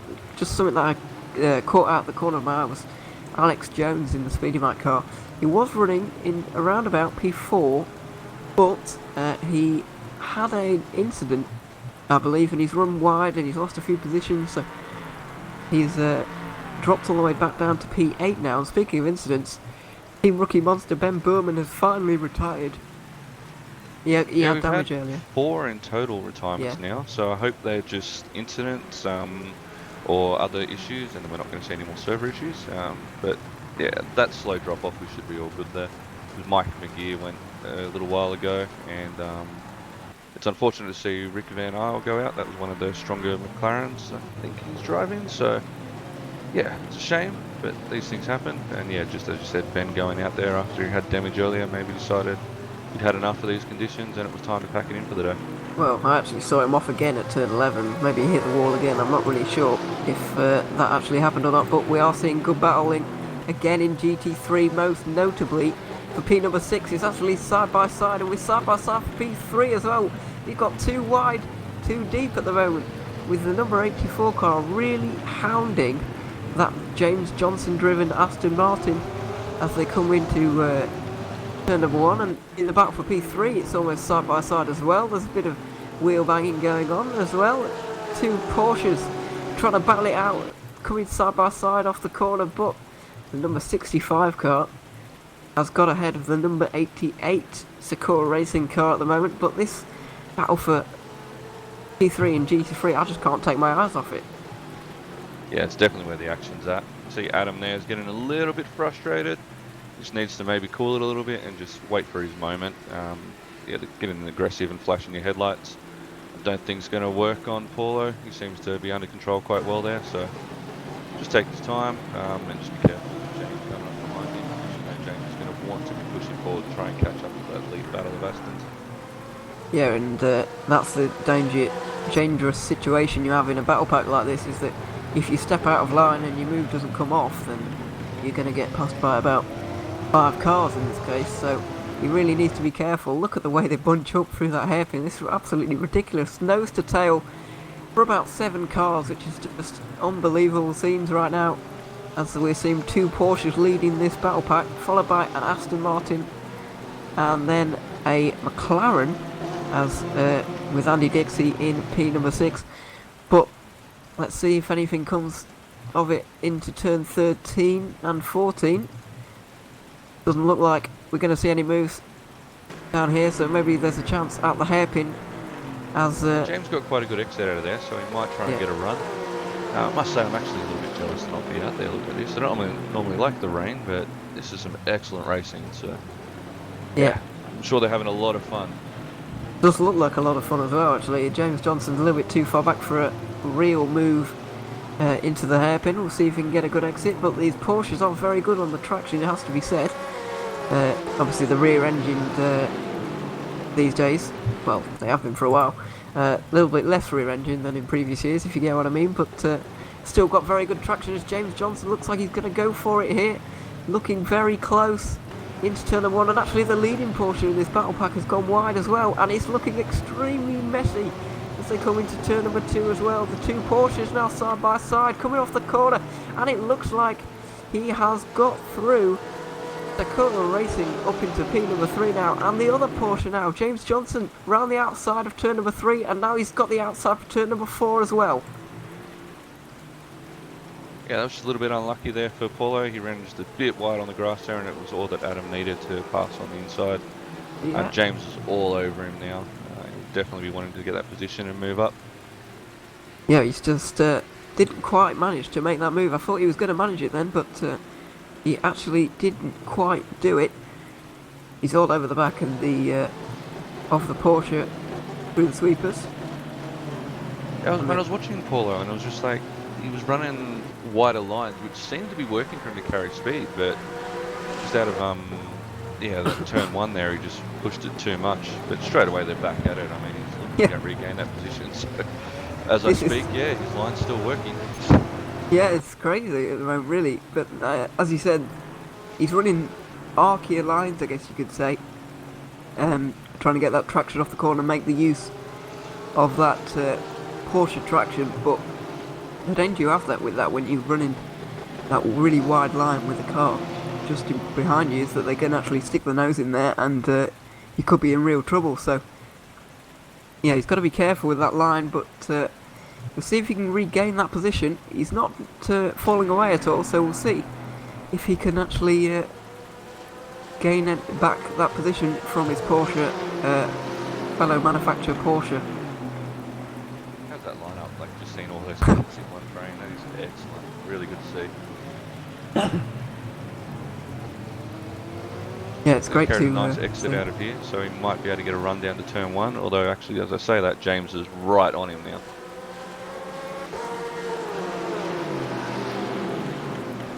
Yes, Can he be brave enough to take to the inside? He probably hold station looking at that.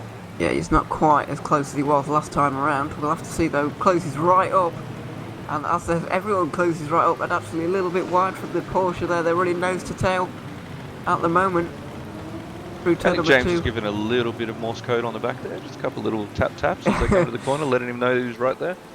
Yeah, the famous Morse code there. Yeah, well, he got close, but I don't think he quite managed it that time. He's actually getting pressure from the 84 Speedy McLaren behind him now as well, but I don't think he's going to make a move into turn. Oh, he's going to a little bit of a dive, but not quite. Oh, off!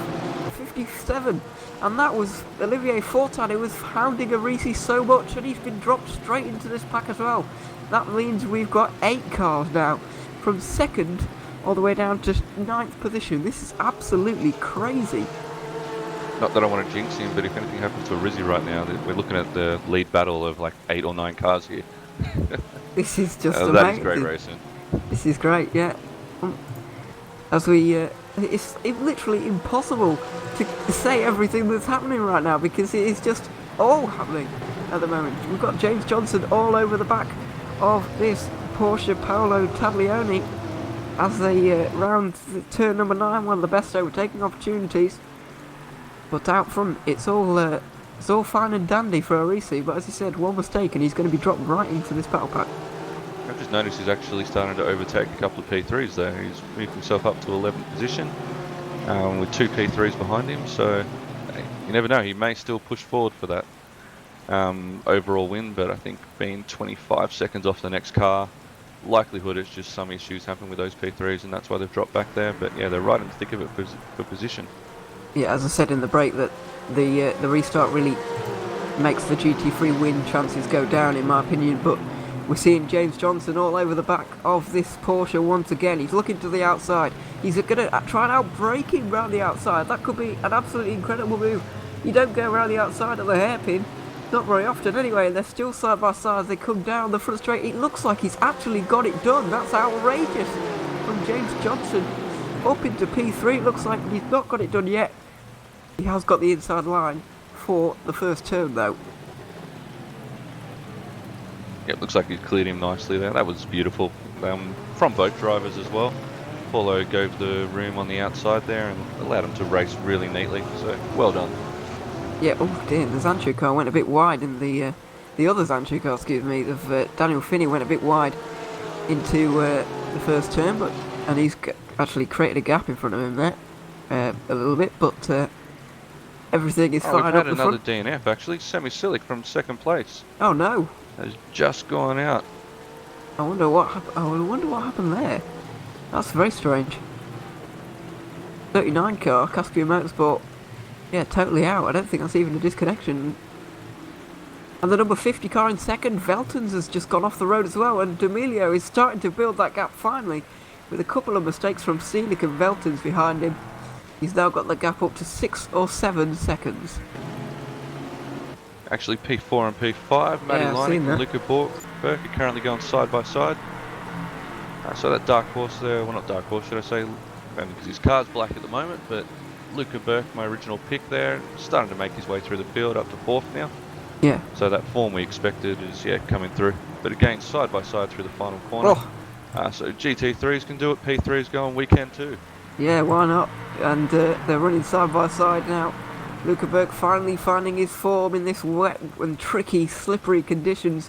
He's up the inside and they're almost a dead heat as they cross the line. But he's finally got that move stick on Mlinek, and he is going to try and chase down Ruben Correa Alves now. Got a 5-second gap to the podium. Yeah, I'd say he's looking strong for a podium now. He's got into his groove there, he's feeling comfortable. We saw him last year in VLMS in the rain at Lime Rock. Despite his highlight was the 360 he did on the final corner, but he had dropped back, I think to about 4th or 5th position, and gained a lap on the rest of the field to move back to 3rd or 2nd from memory. So he's definitely a bit of a wet master. We'll see how he goes. I don't think he's going to have enough for the other Luca in the field. Different spelling, of course, but yeah, a podium's definitely not out of the question. Yeah, definitely not. I'm watching this battle for P3 in GT3 again. It's absolutely hotting up once again, side by side through this opening sequence of corners. Once again, I believe that James Johnson is just about going to hold on. He's actually into P2 now, so he's making up position. Sakura Racing have been dethroned, and James Johnson is up the road now.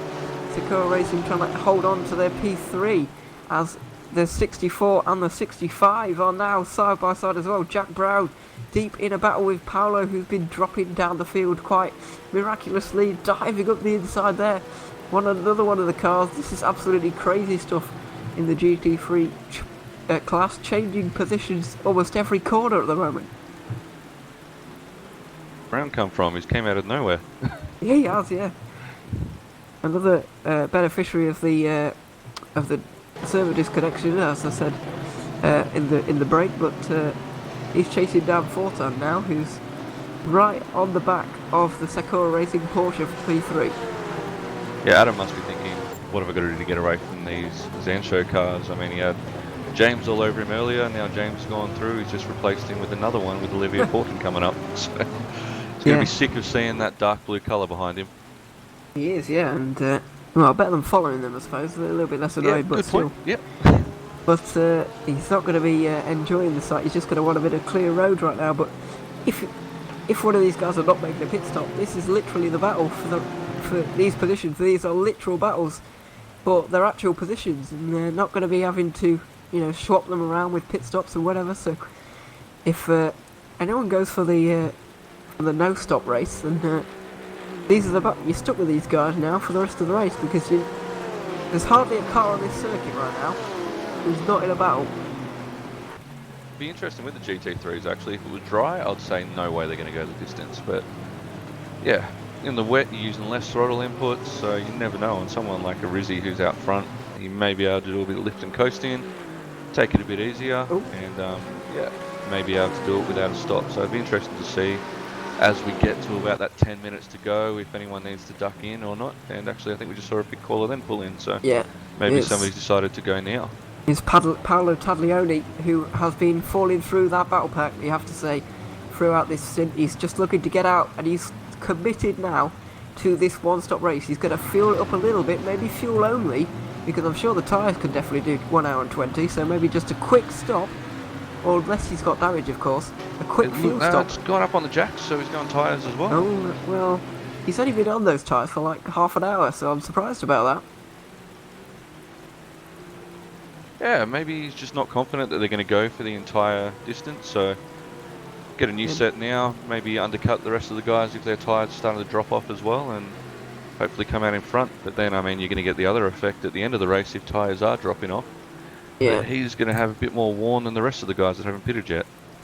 Yeah, it's an interesting conundrum, and these guys won't have prepared for an hour and 20 race, obviously, because this race was billed as a 2-hour race. It has been shortened due to the server disconnection that had happened like an hour ago now.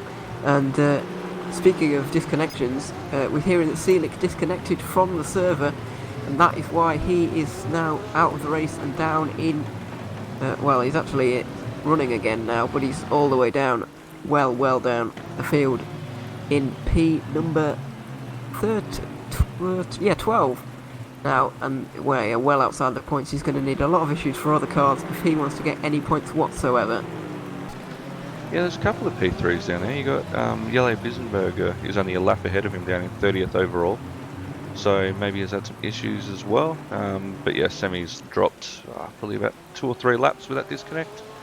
It's unfortunate. Yeah, let's see. Yeah, again, yes, we don't have technical car issues like in real racing, but we do get the technical game issues. So one of those things we have to deal with, I guess, and we just hope that you don't get hit with it. And when you do, it happens to everyone every so often. So yeah, it's that version of a car failure. It's easier to put it that way. But meanwhile, out on the track, Seawolf Net Racing, Sakura Racing, Jack Brown is looking to make up another position for that Seawolf car.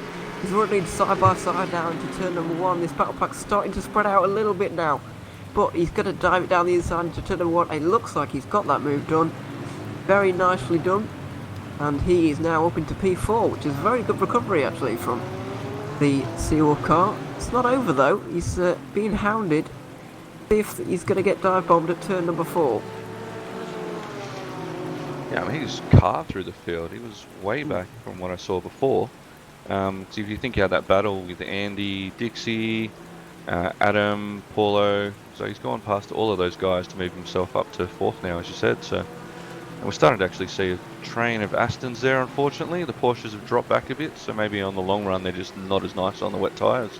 Yeah, of course, with that, with the engine literally hanging over the rear wheels, it does put a bit of a strain on the rear tyres that you wouldn't expect. Although you can't exactly say that the Aston's not got a big enough engine to give those rear tyres some hurt, but we'll have to see how it develops. And it looks like it's not developing too well for the Porsches right now. Obviously, Sakura Racing number 88 is in 5th and already a second away from Jack Brown, who's just been overtaken by. So, as you said, yeah, really starting to fall off the pace here. As he's got Aston's queuing up behind him. They say he's got another Zancho Aston coming up in his rearview mirror. Another one. His Zancho car, there's like 3 or 4 of them out there or something, eh? Yeah, I've got written down 3 Astons for the Zancho, and they're all running pretty well actually, which is yeah, 2nd, 3rd, and 6th for the moment. Yeah, they're one of the great teams. I mean, they won the first round of VEC, so they're definitely up there as favourites. It's just that they would have seen that name Lorenzo Arizzi signed up and maybe had a little curse word underneath their breath, knowing that he was going to be very strong competition, but still he'll be running 2nd, 3rd, and 6th, is it? Yeah. Or 7th? I mean, they're 6th. Performing really, really well. Especially Daniel, who's a bit newer to sim racing than the more established names of Olivia and James. He's putting on a great show. Yeah, I'm quite surprised to be fair, but he's in a nice way. He's doing very well. At the moment, he's currently hounding the back of that Porsche for Sakura Racing, and we'll see. I think it's too far back for a dive into. This will be an outrageous dive bomb, but he's not going to go for it. He's going to currently trail along behind. Just to give you a quick update on the LMP3, it's getting a little bit more spread out. There's a few battles going on for P5 and for P7, but it's getting spread out with Luca De Milo leading the race from Arjun Veltons by about 4.5 seconds, and then about an equidistant gap to Ruben Correa Alves, and then another equidistant gap to Luca Burke. So it's getting pretty spread out at the front of LMP3, but that doesn't mean the race won't develop in the end of the race, and obviously we've still got that massive, huge question mark over the fuel. There's been a bit of ebb and flow there. Luca was about 7 seconds or so he's dropped about 2 seconds there, which is, for us, good to see, because we might see eventually a battle for the lead. But the other one there was Luca Burke was only about 3 or 4 seconds behind Alves, and now he's dropped back to 7 seconds. So, yeah, maybe just people settling in, getting used to the conditions, because they are changing. You will get more and less rain as the race goes on. So, yeah, it is an ever-changing situation up there at the front. Yeah, it's hard to settle in really with these conditions. It's not an exact science driving in the wet. You've got different lines and different ways of going about it, and it's hard to settle into a rhythm. We're seeing a fantastic battle, by the way, with Daniel Finney. He's just been overtaken by Roman Ivanov, but he's going for it again on the outside. As we approach turn number 11, he's going to see if he can get the cutback now, but turn number 12 really isn't a very good overtaking opportunity. And these two Aston Martins battling has run the McLaren into the battle, but it's also let that Porsche get away a little bit. I think they've got one of the lap down P3s coming through as well, which is probably throwing off their rhythm a bit. Selig. Ah, okay, so yeah, he's coming back through. So I haven't seen much of the P3s. It's one of the races where there won't be much lapping with these guys, just with the wet conditions. The speed difference isn't massive, so it's more cars with issues that they've come across. Yeah, if we just look at the leader right now, he's lapped all the way up to... He's only lapped up to 29th overall, which is... He's got 18 GT3 cars to go, basically, is what I'm saying from this one. So D'Amelio making a little bit of progress. He's overtaken only a couple of these GT3s, but still got a lot of them to go, and he might not even get through them all by the end of this race, to be honest, because there's a lot of them and they're not that much slower than him, so we'll have to see. But his battle down to turn number one's getting quite interesting again. Finney had to defend. A bit of contact there from Andy. Oh yeah, the McLaren getting involved as well. So it's all happening at the sharp end of this battle pack anyway. Well, not the very sharp end, because Arisi's now got 7 seconds on James Johnson, but behind them it is a fierce battle. I think that's actually come down a little bit. James, I think, was out more till 11 seconds, so James might be settling in now after starting in 8th position and making his way through to 2nd. It's been a very good run for him, so yeah, race might not be going as easy for Arizzi as we were saying, with James just, 10 seconds is a decent gap, but it's not over, that's for sure. He's having to really concentrate. He's having to, really... he can't make any mistakes, because he will be under pressure if he does, which is not going to be very good for him. But as we were saying just a moment ago, these Porsches do look like they're really starting to struggle on their tyres now, because even with that battle in between Sancho and Whitwood, Finney and Ivanov, this Sakura racing car is getting caught up quite dramatically, and it is looking it's not looking very good for the Porsches right now, because even with that battling going on, the Aston Martin and the McLaren are still catching up that Porsche in front. A good battle for 10th there as well, with Fernando Serrato making his way past Christian Paulsen. So that's very close there, but the Aston's looking to get a run back on him down the straight, and we know that Aston's got plenty of grunt under the hood, so we'll see if he can get a position back on Fernando. Yeah, we'll see what happens down into this hairpin, as GT3's once again providing the best action of the field as he dives down the inside there. Christian Pallison gets up the inside there, and cut back. He's gone too deep, and the pushrod car gets back into the lead again. As that was a beautiful little undercut there from the Audi, using its little bit of nimbleness through the mid part of the corner. But as you said, that Aston Martin very strong down the straight, and he's challenging again into turn 1. Yeah, they're going to go side by side through turn 1, and looks like the Audi is holding a nice line, but can he carry enough speed around the outside of 2 to get past? Looks like the Aston's just going to have the power to hold on. Still side by side though, a bit of rubbing. Close. Lots of rubbing down the straight. The Audi hold it. Whoa, that was nicely held. Oh, he's done it. That was great. That was absolutely side by side. Oh, that was a great save by Fernando as well there, by the way. That was extremely sideways, and now he's welcomed another Aston Martin into the party, the number 73 car. Yeah, a bit of Days of Thunder rubbing as racing happening. Yeah, that was good. Yeah, I really enjoyed that battle. That was fantastic, and this is all over the final championship point as well.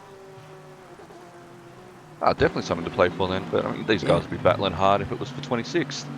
Yeah, well, speaking of which, they are actually battling quite hard for 24th as well at the moment. That's a battle that's going on further down the field, but we'll just look back up to this battle for P5. We've got Sakura Racing, Sancho, Whitwood and Speedy Mike, all in one long line of 4 cars. And we'll have to see if Finney can finally make his way past this Porsche. And our other guy, Jack Brown, still gaining his way through the field. He hasn't gained any positions, but he's only, a second and a half now behind Olivia? Yeah. Definitely been a storming drive for him. And we just had one of the P3s go off there as well. Semi again, I think, so rejoined safely though, thankfully. Yeah, we're seeing side by side at the moment for P number 6, Zancho and Witchwood once again around the outside for Roman Ivanov. Here he goes. Can he do the same move that James Johnson did? No, he doesn't look like he's going to. He's going to fall back into line. Will the 84 capitalise on this? No, he won't, because the Aston's got a great cutback on the Zancho Aston now. And he's got straight past Finney with a poor exit on... He's not got past just yet, excuse me. He's... Three-car battle is extremely close. Look at them, they're right... Very, very nose to tail at the moment, with the McLaren hounding them on the back as well. But it looks like everyone somehow stays in the same position they were before.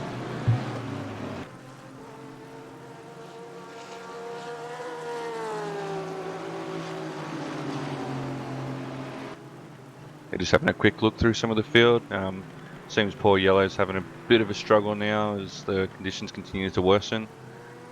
So hopefully he just keeps it clean and yeah, doesn't cause too much trouble for Rizzi, who is right behind at the moment. He just needs to, yeah, just cool heads prevail and just take it easy. Yes, he's in the faster class, but we definitely don't want to see any issues with any of the GT3s being impacted. Yeah, and speaking of taking it easy, one man who hasn't taken it easy there was Lorenzo Capone. He's just gone off at turn number 13. A quick little spin there. I don't think he hit anything though, because he is rejoined in P9 at the moment. He's still picking up good points there actually in P9, even with these issues. So it shows that, as we said at the start, this race is really going to be a battle of survival, and it has been. Luca D'Amelio's managed to get his lead out again though. He's out to 7 seconds, so he started to settle back into the groove after it was looking like he might have it a little bit tougher after the restart. But he's again looking pretty good for the win here. But we're only halfway through this 80 minutes, so we'll see if he can hold it on for another 40 minutes. Yeah, one thing that's really underrated is that the breaking up of rhythm that we had. Well, that almost. Well, I don't know. I didn't know how long the red flag was for, but the rhythm that you lose from that brief pause in the action is really really underrated, and yeah, there could be a bit of that going on, but he's gaining some of that pace back now, and he's much liking these conditions quite a lot, as he's getting on with this quite nicely and pushing his lead out to about 7 seconds. The gap for third has come down a bit though. Alves and Luca Berg. That's down to about 3 seconds now, where it was out to about 7 before, wasn't it? Yeah, I believe so. So Luca's still on with a shot at the podium there. Actually, as I say that, Rubens just gets it very sideways. And yeah, we'll lose a bit more time again. Luca will be seeing that like a winded animal, just that going to hunt that down and try and get that third position.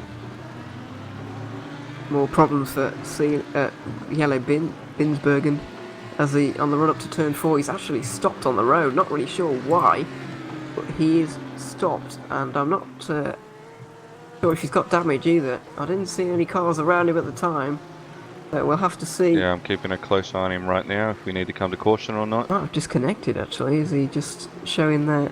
Oh no, he's pointing backwards. He's just rejoined now, and he's keeping it off the road just to make sure he's I believe he has got some suspension damage. He goes straight on at turn 4. He's actually retired, I believe. Yeah, he's just returned. I was just ready to call a code 80 then, but he escaped back to pits. So unfortunate for Yellow, but thankful that he's managed to make the call to just get back to the pits and avoid causing a caution. Wouldn't a caution really thrown up the race then? No, that would have been very dramatic. What would you do, really? Would you? Well, surely you'd. Well, it would make fuel saving easier, but would you just take the chance to pit anyway? I don't know. It's a really interesting call. Ooh, that is a good question. I'll be in two minds, definitely. Yeah. It all depend how I'm feeling on the tyres. If the tyres are feeling good, then I'll probably just stay out, because that's going to slow down the race. I'll get to save some fuel. Depends how long Yellow takes to get back to the pits. And yeah, so probably stay out, but I'm not out there at the moment, so I don't know what the tyres are doing for these guys, so maybe take the sneaky stop. Yeah, so we don't have to figure that out, because well, A, we're not part of the teams, and B, we haven't had a code 80, so everything is well at the moment, and we're going to continue watching some of the battles that are going on up and down the field. The Third place is down to less than a second now. Luca is right on Alves. Oh yeah, we battle for LMP3, and looks like Luca Burke's just had some good pace really, and it's not really down to any mistakes. Is it straight through? Yeah, it's Oh, held a tighter line and they're going side by side down the back straight now. yeah, he's got the So he's, outside for the next corner though, which is the problem he has here, but he might be able to clear him even before then. oh, there's an Audi going to get in the way. Oh, hello. Oh, Dear me, this could get extremely messy, but I believe he has got that move done now and he's onto the podium. I was a bit sceptical when you said you thought he was good for a podium, and but he's proved me wrong. And he's straight past Alves and he's up into P3, but is Alves... Well, we know that Lucas Burke is pushing because he's setting some of the fastest... He actually set the fastest lap out of the top 5 in that last lap. Only Alex Jones was faster. And we know that... Well, is Alves fuel saving because he was 2 seconds slower than everyone on that lap. So you've really got to think about this. Is this battle really your net position, or are they going to overtake you again in the pit stops? well, I mean, I know Luca pretty well. I've driven with him a bit, and he's a master on fuel. I have no idea how he does it, but I use so much more fuel than him when we drive.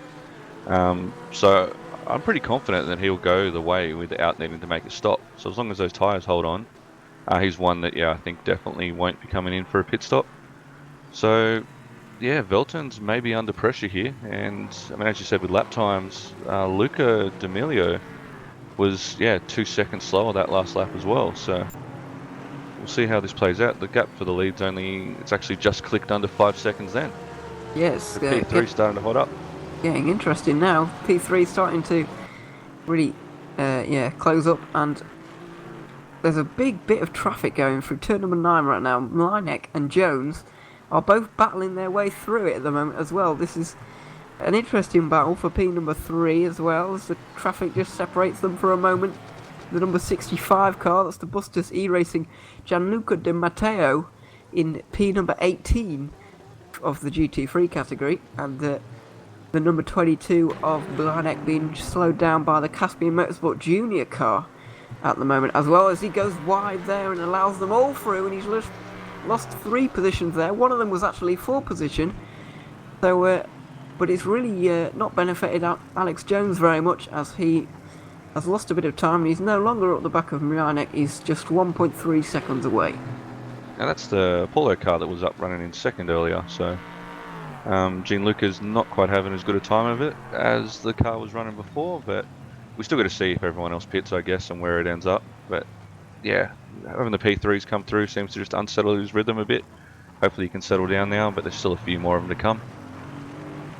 Yep, and we've got about half an hour, just over 31 minutes and a half-ish to go in this race, and we've seen the number 54 car off the road. Not sure where he is in the Satellite Racing, a long way down. Ryan Nash in number P20, but I believe he's okay. He's going again now. He's actually pulled off onto the gravel, so we may another disconnection, well, not disconnection, another retirement, Ryan Nash. Yeah, which is unfortunate for us because we can't say his name, so that's one down. Good point. Yeah, We that's still have Jack Brown. Is he still out there? yeah, he's still out Jack. there. And stay out there, Jack. yeah, because otherwise we're butchering all the names, and hopefully if we do say any wrong, by the way, do correct us, because we really have got no idea. Definitely, 100%, and I'll definitely try and do better next time. Yeah, same. Hopefully we don't get too much hate mail afterwards. No, that will not be nice. But anyway, we'll see. We're trying our best, and with these unfamiliar names, let's say. And but anyway, we'll carry on. Anyway, let's see what battles we have in GT3 then, as these gaps space out. Actually, we'll go to LMP2 3. Sorry, actually, David Junt and David Lazarus Junt. That's Philippakis. exactly what I just noticed too. Yep. Yeah, very we're close seeing there. these two battling it out. Number 2 and number 10 coming up to turn number 11 in this battle, and we've got a little bit of traffic around as well. Now, what is just frightening here is Lazarus. He uses a gamepad. So we have a guy sitting there with an Xbox controller right now, hanging there with these guys with OSWs, Benetech direct drive wheels, and you got Laz out there with his $20 gamepad taking it to these guys. It is insane. I have no idea how he does it. Yeah, if you've ever been on board with him in the cockpit view, it's absolutely astonishing. It's just mesmerising. I just can't get my head around it how he does it really, because I guarantee he'd thrash me on a wheel if I was on a wheel. But anyway, that's not the point. He's doing well at the moment. He is in P number 8, and he's trying to chase down David Yunt. He's dropped a little bit of time there, just made a little bit of a mistake, but some traffic up ahead. Number 65, Buster Z Racing, just in front of them, and maybe this gap will close down again as the number 2 is slowed down by traffic. We still have Daniel right behind Adam, so Adam still has that dark blue Zencho in his rearview mirror. He'll be dreaming about that tonight. He will, yeah. That car's going to be behind him for a long time. As has Ivanov and Dixie have all been following him fairly closely all night, or all day as well. Ooh, and Fortin's just run off as well. This could be an opportunity for Jack Brown to make his way through. Oh yeah, big mistake I don't know there. if Fortin has a problem or not. He's had a track cut this lap, so hopefully he hasn't sustained any damage. The car looks straight. Yeah, there's a fairly bit of runoff on the exit of that turn, so I think he's going to be okay. But that gap is down to 2 seconds, and I'll just keep an eye on the lap times this time by. And even without that mistake, Jack Brown caught him by a second on the previous lap. On this one, he's going to catch him by even more because of that mistake we just mentioned. And as they come out of their final hairpin now and come towards the line, see what they have on the board. Yeah, track cut for 4-ton laps that time, so we don't have a clue how much he caught. We can just say he caught by a lot because that was a fairly big mistake out there, and he's lost a lot of time. Speaking of mistakes, we just had another one more up the front of the field. Ruben Correa Alves off the road, and Mlinek has got through, and that is a change for P number 4 in LMP3. Yeah, he's dropped a good 6 or 7 seconds there, so be disappointed for that after he was running up in 3rd and now dropping all the way back to 5th.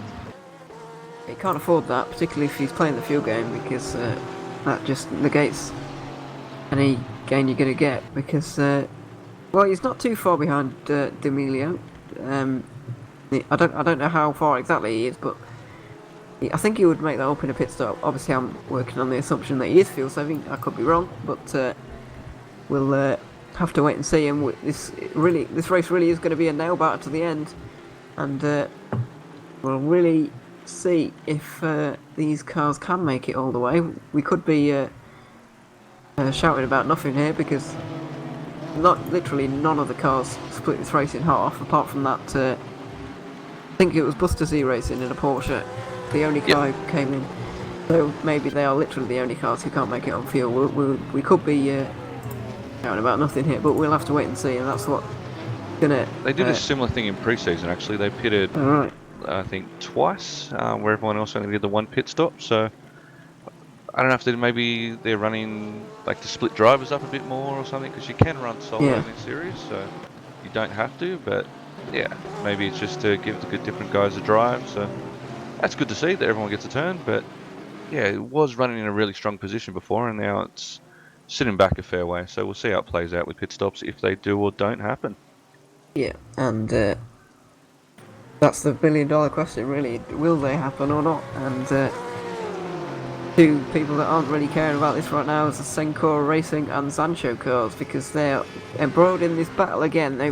They were apart a little bit not so long ago, but they have closed back up again as per, and they are running nose to tail now down the front straight.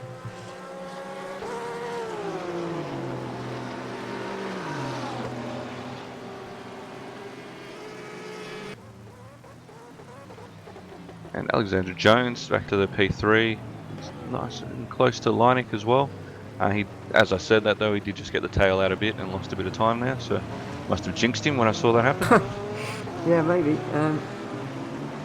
By the way, I'm seeing the number 93 car's been off. Oh, Spinner, sorry. The number 7, the Wave 3 Esports, Daniel Spariglio, has gone off. He was in a battle with the Drive Game Seat Racing, Lorenzo Capone. They were embroiled in a battle, but the 7 cars had a spin there, and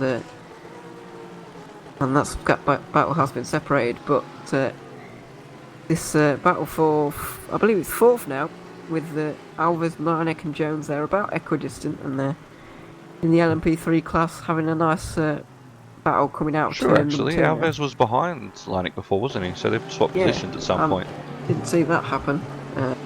Been a mistake. Another one. They're coming with them coming through the GT3 field. It doesn't take much to be pushed a little bit wide, or as we said at the start of the race, the GTs have ABS, so an over-ambitious move from a P3 could easily end badly for them. Speaking of traffic, this number 33, the race leader, Team Rocky Monsters, and Luca D'Amelio has just embarked on this absolute train that we've been talking about almost all race in the GT3 class, but he's about to try and go through it, which is, I don't know, not a good sign for him. And it's going to give Veltons a chance to close this 5-second margin here, because he's got to pass about 7 cars in a very short amount of time. The top 3 are sort of closing in on there as well, so he's going to want to lose as minimal time as possible. He's only 5.6 seconds ahead of Veltons, and then a total of 12.2 ahead of Burke, so that was over 17 seconds to Burke earlier, so it is closing down. I mean, he's still pretty comfortable there, but yeah, it'd be interesting as he's starting to make his way through the GT3s now. Here he goes, diving down the inside of the first of the Audis there. That's the Pushrod Racing number 99. And he's got that one done fairly cleanly. Obviously, I say that it might close the gap up. It could extend it out even if Veltons makes a mistake through traffic, or if he just doesn't get the run of it quite as well. But we'll have to wait and see what happens. He's gone for a little bit of a half lunge there, but he's been slowed down through the first part, and he's on the outside for the second part. He's really been slowed down loads by this number 97 car.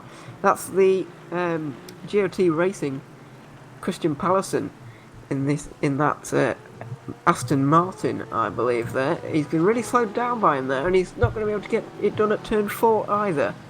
No, he's at risk at the moment that he could be there for the entire lap if he doesn't find a way past, but it's still not a time to go overly aggressive. The last thing he wants is a spin. He can lose a couple of seconds here and fight it back, but if he spins out, that could go the whole race for him. So yeah, as before, just keep a cool head, and he's looking like he's going to get a run down here. Yeah, here we go. Managed to clear. Finally managed to clear him, and the added complication that Veltons has got is that he's got an extra LMP3 car. Drive Seat Gaming have made a driver change there. Alessandro Specchio, I think he's Italian, has got into that car in P number 10 for that number 14, and he's got the added pressure of getting past a fellow LMP3 lap car and then all these GT3 cars. Yeah, hopefully he'd be hoping that that when Luke has gone through, it's kind of woken up the GT3s a bit, that hey, the P3s are coming, and that gap has come down to 3 seconds now, and less than 10 to Luca Burke, so that did cost Luca D'Amelio about 2 or 3 seconds with a GT3, so not too bad.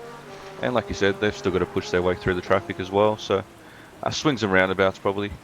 Yeah, and very nice driving there from the driver of the number 14 car, just pulling out the way of Veltons there, just to make sure he didn't get involved in this lead battle when he doesn't need to, which is very nice driving, very nice to see. And in front of them, big dive! Oh, it's too late on the brakes, far too late on the brakes. He's gone off almost. He's got extremely wide, and now he's side by side with the LMP. That was an out.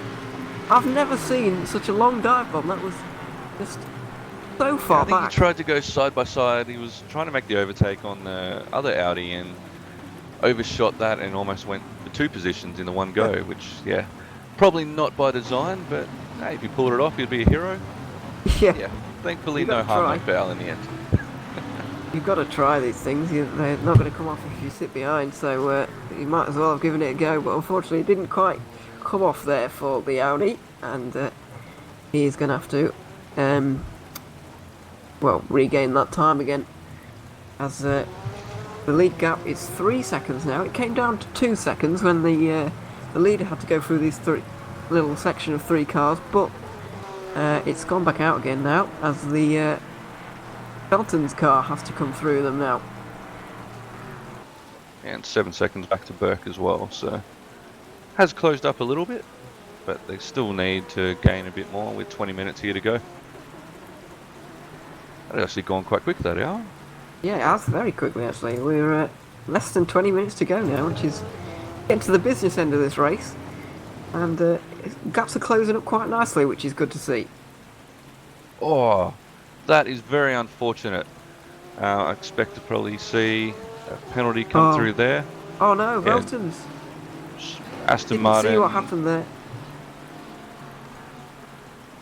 Oh dear, that is a One of the shame. Aston Martins just outbroken himself and ran straight up the rear of Velton's, which is definitely unfortunate. Hopefully he didn't sustain any damage from that.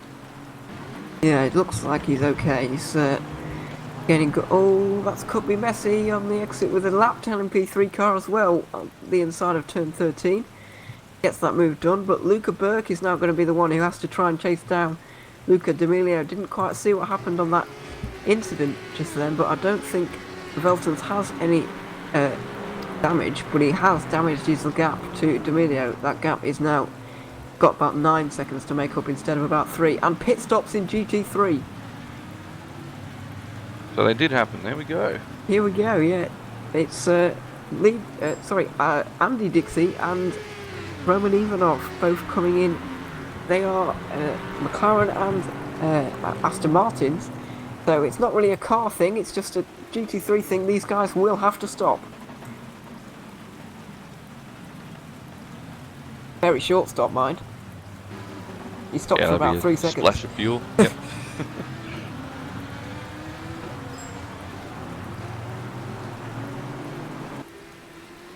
It'll be interesting to see who else follows him through. I have a feeling that those Astons up the front, although they're carrying excellent speed, are probably saving a bit of fuel as well. You're talking about the top of the top drivers there, so. But we'll see. Maybe even they can't make it. So. Well, the McLaren has put a lot less fuel in than the Aston Martin, because Andy Dixie has not only jumped even off, he's actually gained 2 seconds on him. So that is also the interesting part. Maybe the McLaren is slightly better on its fuel, but still not quite good enough, because he's put about 2 seconds less fuel in as they came in more or less nose to tail, but he's come out in front.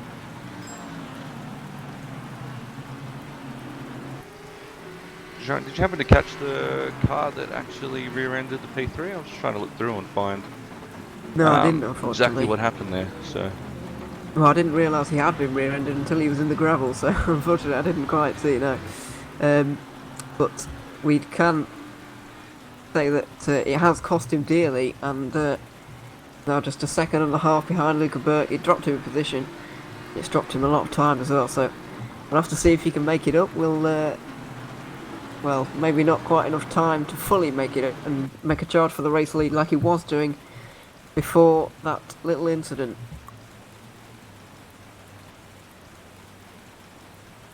Oh my word. We've got a battle in LMP3, by the way. David Yoon, Alex Jones and Malaniak. 5th, 6th and 7th on the overall order. And they've just come through a bit of traffic, and now it's a 3-way battle over 5th, which is nice to see these battles continuing on throughout this race with a lapped LMP3 car in the mix as well. This race is really starting to come to an extremely exciting and intriguing climax now. I'm a little bit disappointed. The gap for GT3 has actually gone out a bit. That was down to about 7 seconds, but now it's out to 12 seconds. Yeah. So Rizzy's just settled in now, and he's looking pretty good for the victory there. But yeah, he's still going to have P3s come through eventually, and as we saw, when you've got P3s and GT3, anything can happen at the time. Yeah, one incident and that could be trouble, so we'll have to wait and see if there are any said incidents, as actually, not only is this the battle for 5th, the battle for 4th is coming on as well. Ruben Correa Alves is falling into the clutches of David Yoon with a bit of a mistake on the last lap, I think. The Scuderia Leone and EVA Racing are going to be battling it out before long. We're looking at less than 7 second gap for the overall lead now as well, so Luca D'Amelio is going to be challenging. Luca versus Luca with different spelling. Yeah, that's Are we going to tell them apart in this one? And we'll have to wait and see if Luca Burke can actually get up to and maybe pass the the car that has led all day and the car that might lead all day overall. We'll have to wait and see if Luca Burke has anything to say about that. But this battle that we were talking of in the high end of the GT3s is spaced out, so it's not quite as high pressure for these LMP3s when they're going to be lapping cars. Yeah, I was just thinking the exact same thing, just looking through going, we had that excellent battle before, where are they all gone? So Yeah. they sort of settled down and there's about 5 or 6 seconds between all of them now, so I guess we can't have extreme intense racing the entire time. Oh. But still 15 to go. Alex Jones off the road there. He's dropped 2 positions. He was running right behind David Yunt. He's actually only dropped a position to Marnek, but he's having to overtake the number 2 David car's Junt's off as well. David Yunt, he's rejoined. And he's lost a position as well to Marnek. So 2 positions for Marnek. He hasn't even done any overtaking. That is an extremely lucky kind of exchange there for him, but gives Alex Jones another guy to battle with again. Looks like their conditions is starting to get just a little bit more heavy rain coming through. So looks a little bit darker to me as well. Yeah. So maybe that's just tripping up some of the P3 drivers a bit. I'd go along with that. That definitely looks a bit darker, and the spray is starting to become a little bit more obvious. Also got one of the Audis. Maybe he was just running down the inside of the pit straight just to try and give room to the P3s. Yeah, looked like he was going quite slow there.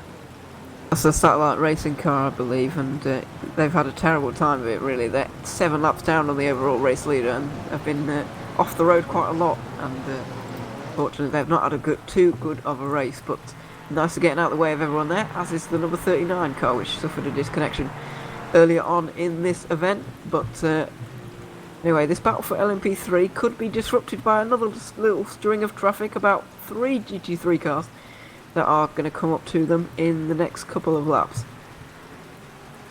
It seems they're like just trying to match each other with who can go off and come back on there, because David John and Alexander Jones are right back with it together again, and Laz isn't too far behind either. So they missed the part when they meant to stay on the track, but anyway, they're hanging on with this now, and this lead battle, it's getting a bit spicy, because Luca Di Milo is falling into the clutches of Luca Burke, although it may actually, I've just looked at the track map, and he has just had to pass 2 of those GT3 cars, so that could be one of the reasons why Veltons has gone off again, dropping a couple of seconds there, but yeah, Luca Burke's going to have to make a very efficient work of this traffic if he wants to try and challenge for this race win. Yeah, he was 1.7 seconds past that last lap, so he's definitely on the move, but like you said, traffic played a part into that. So he should be able to get this Aston Martin down the straight to turn 1, and then we'll see how he goes with the Sakura Porsche. Yeah, and pulls alongside now, well out of the way, just to make sure there's no contact and no issues.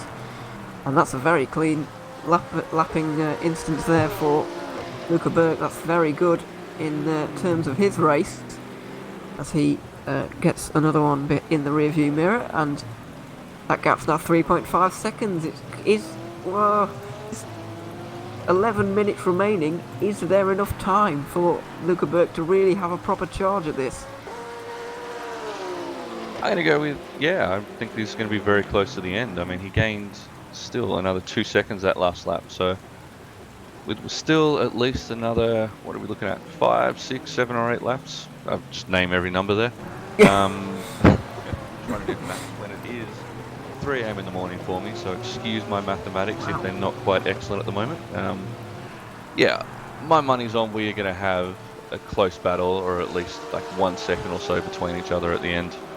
Oh, he stuck his nose at the inside of the 88 there. That is the Sakura Racing Porsche, but he couldn't get the move done there, and he's lost about a second on this lap now. It's 4.5 seconds. He's going to have to dive it down the inside here, no matter what.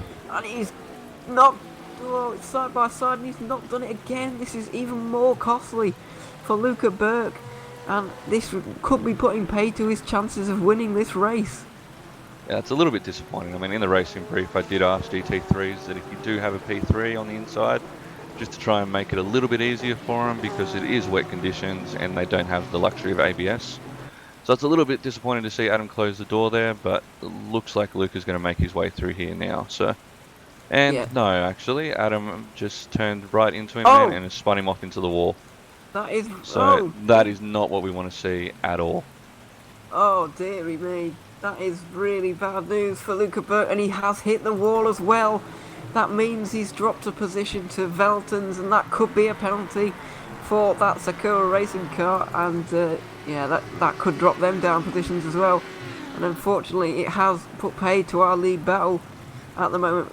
So, bar fuel, we think that, without jinxing them, that Lucas D'Amelio is going to win this race, following incidents for literally every other car apart from him. He's driven literally flawlessly so far, and we will be, if he does drive this rest of this race flawlessly as well, and if he does so, he should take the win. But in Luca Burt's case, he looks like he's got no damage, and he might be able to salvage something from this race. Yeah, I mean, that was really disappointing. That's not what we want to see at all. Just we're getting an exciting battle for the finish. There was just no need for it. Adam was way on the outside and just come across and completely cleaned him up. So, yeah, that's not the sort of driving standards we want to see. So I would not be surprised if we see a penalty coming through for Adam for that one.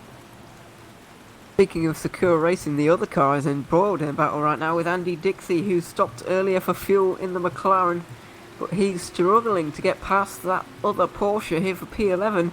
He needs to get past here, really, and he needs some issues up ahead of him if he really wants to get any points out of this race, because, yeah, he's currently running P12, and he can only really realistically get up to P11 in the coming 9 minutes, so, or 8 minutes now it is, and we should, oh, is that an important car? No, it's not, sorry, I just saw a random car go off.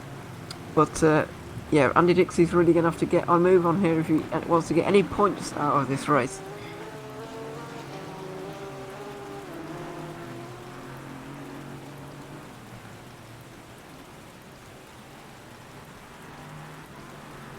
Sorry, just bear with me a sec, Ewan. I'm just investigating that incident. That's okay.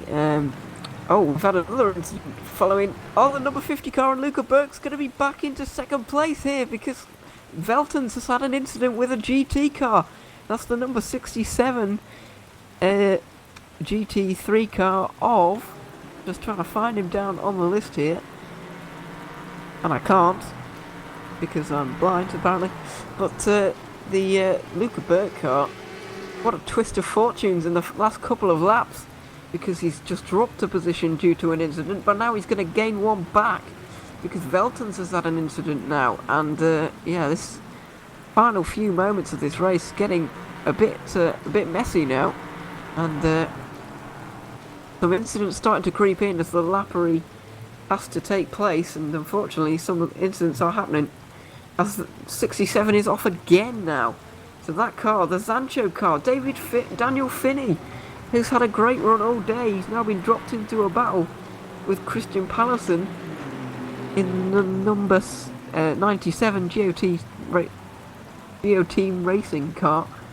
But Daniel Finney has had a couple of incidents in the last couple of laps, meaning he's dropped down the order, and now another incident for Veltons has dropped the number 50 down the order as well.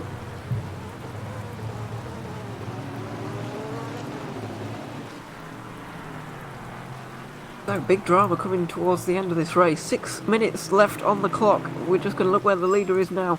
Looks like it's going to be 3, maybe 4, maybe 2 or 3 laps to go, as Luca D'Amelio now has a 15-second lead over Luca Burke.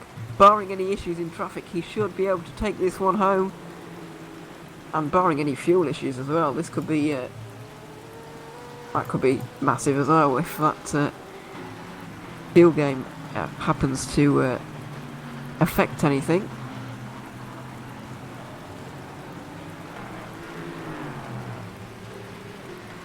Well, the battles that are going on in GT3, we've got the 77 and the 73 for 17th overall.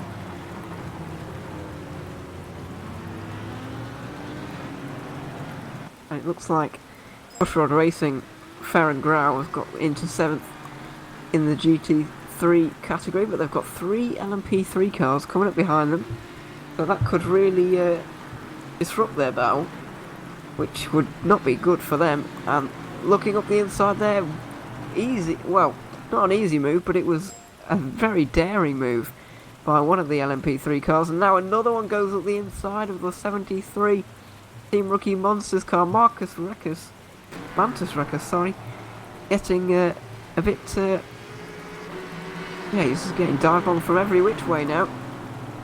And the number 88 has been given a 60-second stop and hold for, I believe that was 60-second stop and hold for avoidable contact with Luca Burke. So yeah, that was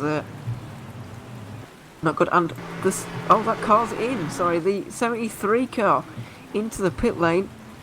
So that would, he's going to take them so stop down and the go order. for him. Oh, okay, yeah. For the penalty with Luca Burke. Right, okay.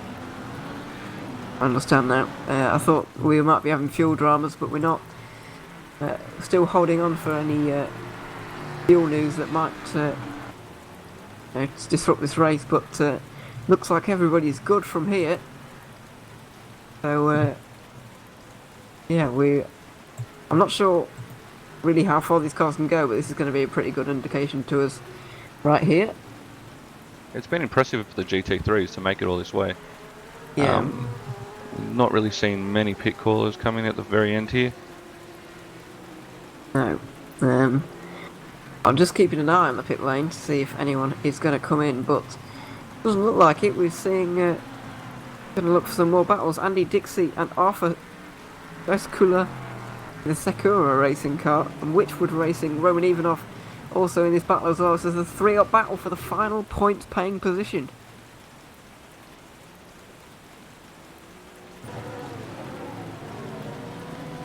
Yeah, so here we go.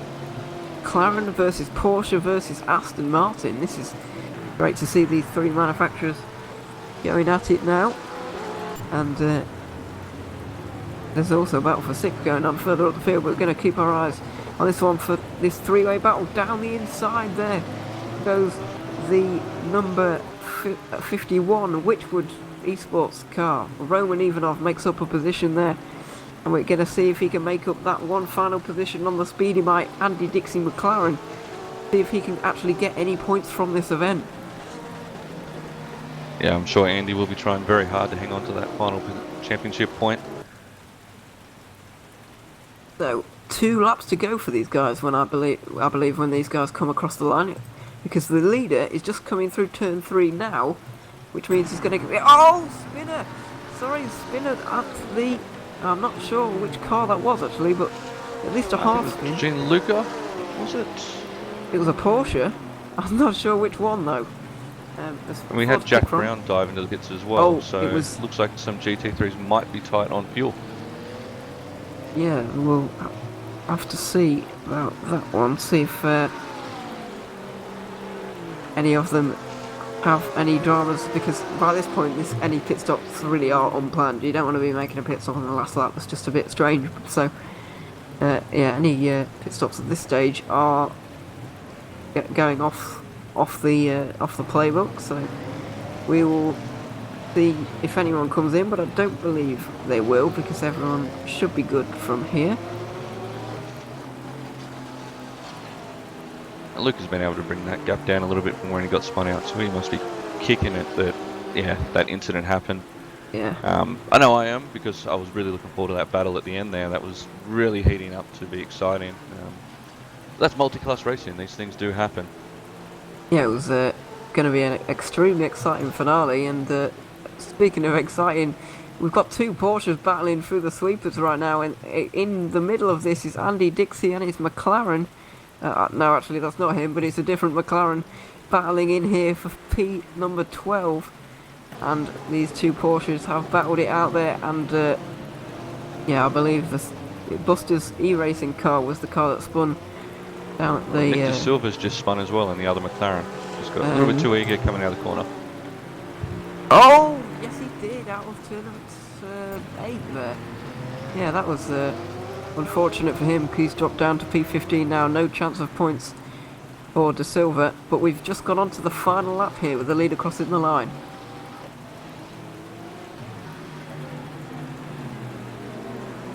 It's been a great drive by Luca D'Amelio. Yeah, as you said before, everybody's had little issues and that where he's just stayed completely clean. Not always the fastest car out on track, but he's done what he's needed to do to stay out of trouble. So, excellent performance by the Rookie Monsters driver and a well-deserved victory if he brings it across the line at the end of this lap. The battle in GT3 though is definitely not decided, especially for the last championship point and for 8th position. Andy Dixie's made up another position there as the number 97. Christian Pallison backs off, and the Geo Team Racing car has just... Oh, the number 77 is in the pit lane after that. Pushrood Racing Audi had a quick spin at turn number 13, but they have come into the pit lane, and number 97 is slow now as well. Christian Pallison drops out the points, and after that spin, Gianluca Di Matteo is going to get some points out of this one finally. He's actually going to come home 9th. The Sakura Racing car looks like it might get into P10. Yeah, Christian Paulson actually ran out of fuel, so... And I noticed that Adam also made a stop, so he's had a second trip down pit lane. I think that's... yeah, maybe. The 88. So he had the drive-through penalty, the stop-and-go penalty, and then he's also needed some fuel, so... Yeah, all happening at the end here.